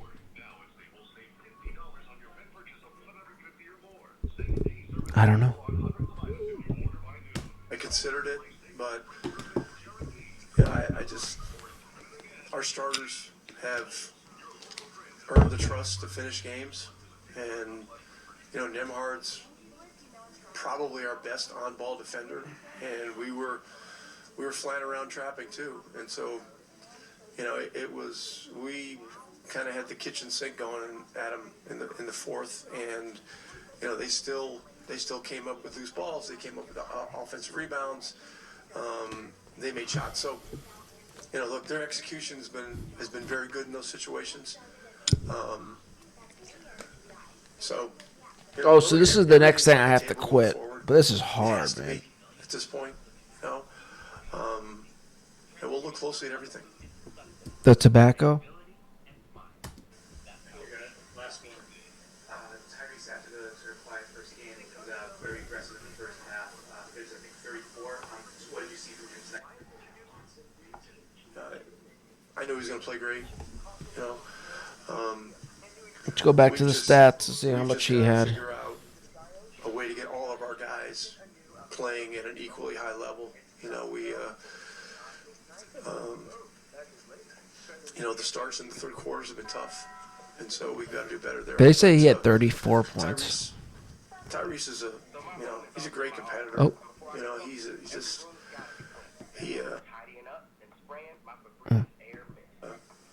He responds to all kinds Halliburton at 34 points. Yeah, wow, great night.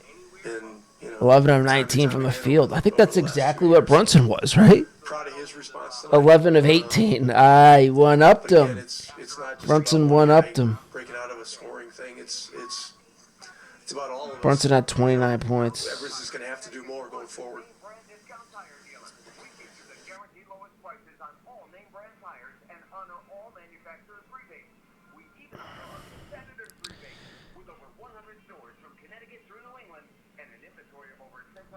Who else had the bigger games? Nembhard? Nembhard? How do they pronounce his name again? He was 7 of 9 from the field.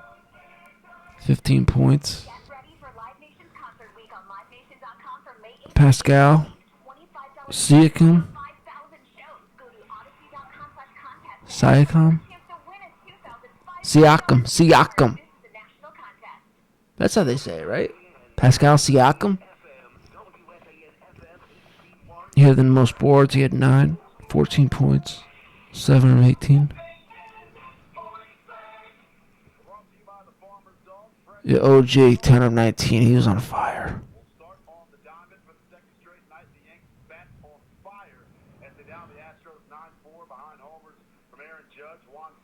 DiVincenzo had 28. Wow.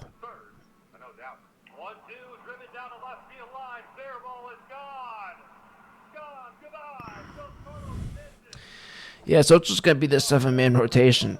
Anunoby, Hartenstein, Brunson, Hart, DiVincenzo, Precious, Akua, and McBride. Fuck Burks. I mean, Jericho Sims is an interesting talent, but he is not mature enough, mentally mature enough and confident enough. You can just see that every time he's out there. He's got talent, but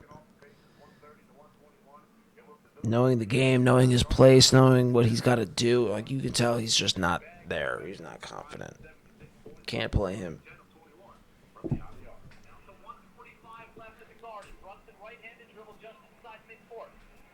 I mean,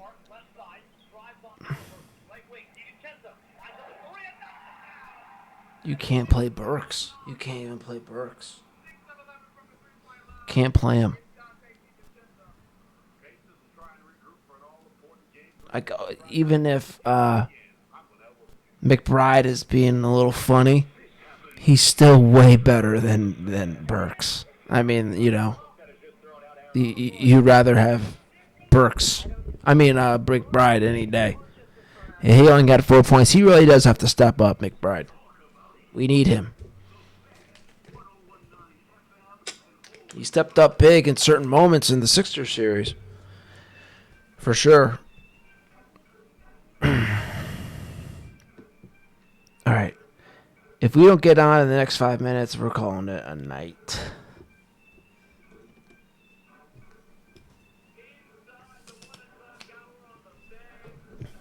Let's see. If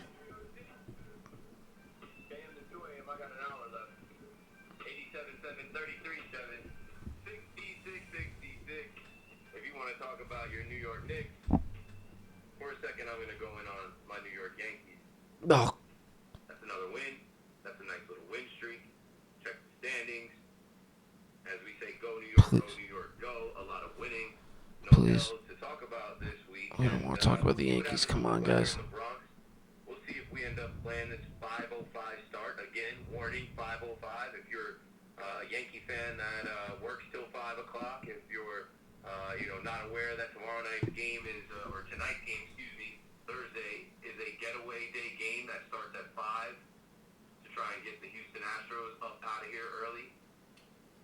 The Yankees are 25-13, and they're right there with the Baltimore Orioles. Obviously, the Orioles I'm have practicing. a tiebreaker over them, so they're not in first place with that record. They're right under the Baltimore Orioles, but man, when you look across Major League Baseball, when you look at the standings, there is not too many teams that have more wins than the New York Yankees. The Dodgers, of course, with 26.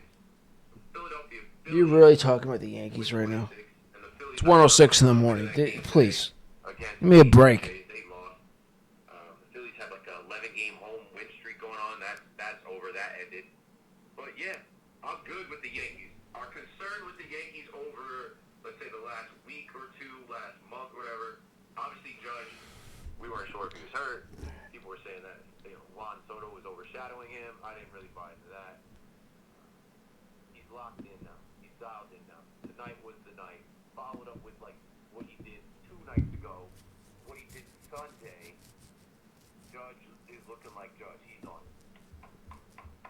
Juan Soto-Matic. You already know Juan Soto is automatic Soto-Matic. He's just, baseball is easy for him. He can hit. Stanton. Put respect on Stanton's name. I know you guys want to make Stanton a whipping boy. Gleyber Torres is the whipping boy right now. Jeez, Gleyber. Alright boys, welcome back to another video. Knicks Daily here. This was without question the craziest Knick game I've ever seen in my life. I would say the second one was that one against the Bulls. I think. So, can't John Birdie play second base? He's gonna really talk. I thought he was gonna do a quick blurb on. Oh, this is too much, man. Going into the weekend. Give him the day off. Put John Birdie back in, right? I see that they went with. Oh, I can't believe he's doing. I cannot believe he's doing this. At second base, or put Oswaldo at second base, and John Birdie at third, if that is what you're more comfortable with. Gleyber Torres. You're killing me, bro. You're killing my buzz, man. But it's just like it's not there for him. And I don't care about him getting thrown out on a bit. It didn't matter. It was stupid early on in the game with him and Volpe on the Soto, whatever. All is well. You're killing me, bro. The biggest thing for the Yankees is the pitching is still better than expected. Oh my god. Oh my god. No way. No way. No way is this guy doing this stuff, man. And the fans are doing the wave probably and whatever. He gave up a little bit at the end. But I'm good with Carlos Rodon. How many conversations did we have in the offseason about, man, this season hinges on if Carlos Rodon is the pitcher that he was last year or he's improved. He's improved. He's been consistent. He's been good enough. Good enough. Maybe not good enough for the contract, but good enough in a rotation with Luis Gil, Clark Schmidt, Nestor Cortez, Marcus Stroman, missing the reigning AL Cy Young winner. The bullpen has been good as well. Ian Hamilton has not been the ham dog, the Slambia. Like, he hasn't been that guy that he was in the beginning. But good, Brian Cashman makes some trades. Teams are making trades. The Rangers are making trades. The Padres are making trades. Chicago White Sox are looking to make trades. So, This guy's awful. This guy needs fucking energy, man. I missed that. I guess I was watching the Knicks game. It was hot, and who knows what he was eating or what he was doing. But Gleyber, I don't know. Gleyber, I feel like he needs a rest or some type of reset, and everybody's getting some but him. So yeah, even today, Rizzo with another nod. This guy, he needs to find another job. Major League Baseball with 119 miles an hour. All right, here comes the Judge. 3 ribbies for Judge, a homer for Judge, and another Soto blast. And it was hilarious. It was deja vu. It was so predictable. I was at the game 2 nights ago. Kyle Tucker hit that home run, and nobody cared. And tonight, I wasn't at the game, but I tweeted out, "Oh, Kyle Tucker, you're the man again, but for not long again." This guy should not have a job, dude. This guy is boring. On the first, so 877-337-6666. For the Yankee fans that want to chime in on the fan before I'm done. No. Obviously, we're talking Knicks. Let's get back to the phones with Peter in Waterbury. What's up, my guy? All right, Waterbury. It's time for the cold beer. Yes, sir. And as long as the Knicks can protect their home, they'll be 8-8 going to the I'm going to save this number too. and Fox Sports, Indianapolis. I spelled that right. Look at that. Yeah. See, I got it going on. I got it together. 239. Josh Hart is the Iron Man. Yes, he is. He is an X-Men. All right, see if they get me here. He's a mutant. Like humans, they need a break. They need a blow. Like they need to sit down. They need some water. They need to catch their breath. This guy is high motor, high energy the entire time. They played at 48, and hopefully OG will be back in time for the Celtics. That's going to be, if he's not back for the Celtics, it doesn't look good for them. But hey, they can sheet and go to 8 down and 8 to go. Yeah, we don't know, and that's why we watch. And I did hear reports on Kristaps Porzingis, like his injury being better than they expected, so they expect to get him back. But they still have games to play, and I'm not wishing any evil on them or injury on them. But guys can get hurt. It's high level competition. They might not be as healthy as we think they're going to be next round, assuming that it's Celtics-Knicks next round. Yep, and you called it with the hot weather coming in. The Yankees are playing like they should be playing. Yeah, the bats are starting to get hot. The weather's getting hot, and it's going to be a long season. But Welcome to the official. Have some championships with both the Rangers and Yankees, and if somehow the Knicks can get healthy soon enough, it could be a 3-way championship. Could you imagine we get that all at once after the to end the drought? We just get a Knicks parade, Rangers parade, which would be very close to each other. Yankees parade in the fall. I don't know. Yeah. If I'm a gambling man, which I am, I can't bank on that. No. I can't even bet a dollar on all Stop that. talking about the Yankees. I'm just looking to go to Although Juan Soto's pretty cool. I like Juan Soto. I knew he was going to be the best player. Fuck Judge. If you're a Yankee fan, what do you really think of Aaron Judge? I mean, he's just, to me, he's largely disappointing. Largely. Forget his home run record. That was bullshit, dude. A bunch of bullshit. Avenue M. He can't hit. Inconsistent. Goes on the coldest of cold streaks. Never comes up in a big moment. He's just not. Feel bad. He's a nice guy. He seems like a good guy, but as far as being like your guy,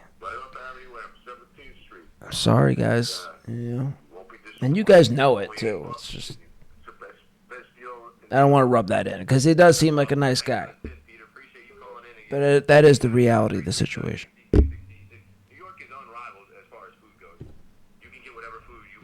All right, if this isn't it, we're gonna hang up. If they don't get to us this round and it goes to commercial, we're done. Maybe we'll try Indianapolis and then that'll be it. I love in the summer too when the festivals start, the San Gennaro Festival, even over where I'm at in I know they have it in Brooklyn, but where I'm at in Jersey City, they have the smorgasbord, and they just pop up with the different vendors. What is this guy talking about? American festivals that pop up when it gets warm. Yeah, we're almost there. We're almost there to barbecues. We're not here to talk about festivals, no festivals and shit. And food that you can eat with your hands. And yeah, I can't wait, man. Right. Summer's coming up. I got this Willie Randolph event coming up. Yankee games coming up. More Rangers games. Knicks games coming up. It's the most wonderful time. By the way, Let's go to Tom's River and talk to Tim on the fan. What's up, Tim? I reached out to this girl I know. She's a real freak. Hippie freak. And I was asking her about festivals because she's like one of these festival hippie chicks. And I'm not a festival guy. I'm not down with that shit. But I did go to one festival in my life. And this girl brought me to the festival. She was into it. So I was like, okay, great. This was The Vibes. If you're from Connecticut, you've heard about The Vibes. A great concert. Southport, right on the water. Like, great, big, open, grass venue with shit all around. A huge stage. Just like, it was awesome. It was so fun. And I went to one of the later ones, like the second or third last one, and then they shut it down. They got in some trouble. I don't even know. They got in some type of trouble with permits or something, or they weren't paying their bills or something to that effect. So The Vibes doesn't exist anymore. But it was so much fun, and I was thinking, like, I want to do that again. So I hit up this girl, and I asked her, hey, I want to go to one of these great festivals, like sometime this summer. So anywhere in New England, even if I got to go to New Hampshire, or Vermont, or Maine, Massachusetts, I'm down. Just tell me, like, the big festivals. She gave me a list of probably like 5 or 6 of them. I checked out. If she gave me 6, I've checked out 4 of them. And they just looked so small and so not what I wanted. So that's like a sad part of like the times that we're living in. It's just another thing to add on top. Festivals just aren't what they used to be. And you could just tell by you go on their Instagrams or their Facebooks and you see the pictures and you're like, nah, this is not it. This wasn't the festival I went to. The Vibes, like 10 years ago now. Probably close to 10 years ago I went to The Vibes. Seems like it was just yesterday. Probably 9 years ago, 8 years ago maybe. But probably 10.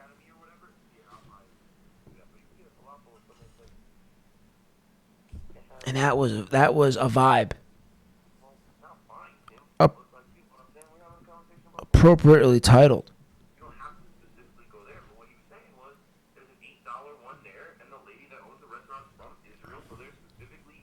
Like the pictures I see and the ones the girl sent me. I'll read you the names of them.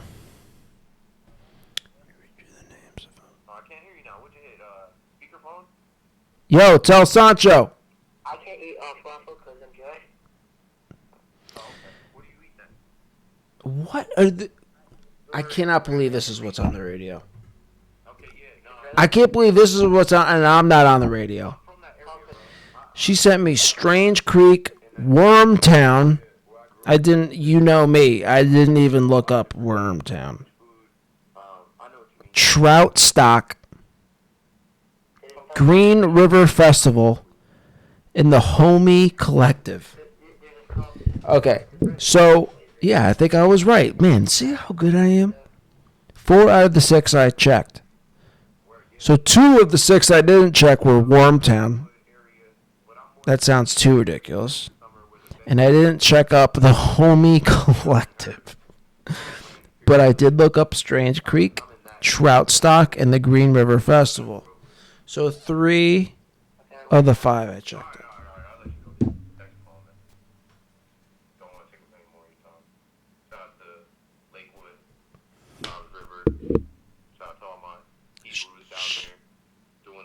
Your Hebrews?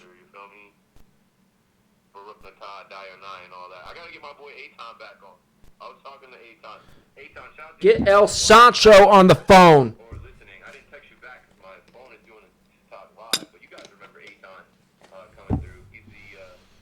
Let's look up Wormtown. He has a tour going on right now where he's throwing out the first pitch at a bunch of different ballparks. And I think in June he's going to throw out the first pitch at Citi Field, which is crazy. Citi Field, yo, they just had my guy Nicky Cass throw out a first pitch at Citi Field. Oh, I can throw out a first pitch at Citi Field. See, look how small and like That would be hilarious. unattractive this looks. Now, going out today's This looks like the nicest one, actually. nighttime host, known Mets hater from the fan in New York, Keith McPherson. Boo, boo, don't let's see more wieners at him. Oh my God, this is the this is the girl who gave me. I don't want to say her name. Oh my gosh, that's funny. This is the girl who gave me the wow. What girl? I don't know her. Hello? I'm married. You got. I don't know. I don't know about all that, bro. That's the girl. I don't know her. Billie Jean. Yo, am I on the radio? What? Am I on the radio? No. This is Domino's. No, man, this is the fan. Oh, I'm sorry. I didn't mean to swear. Oh, no. Oh, shit. Oh, my God. Oh, my God. Oh, my God. After all of that, I get on and then I swear. Oh, my God.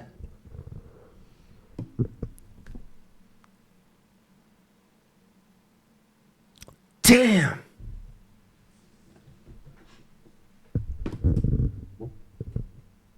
Wow. Well, I blew it, guys. I blew it.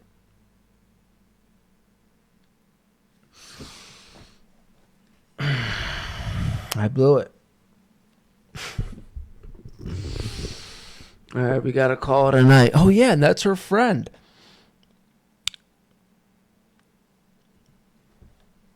You blew it, Isabel. You fucking blew it. You cost me a spot on the fan. Oh, my God. Oh, my God. Damn it.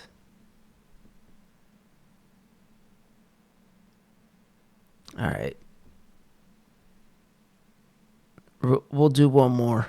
This ain't gonna work. That's it. That's the night. But yeah, that's the night, guys. I blew it. The whole 2 hours plus, I just blew it. 2 hours and 14 minutes. Wow.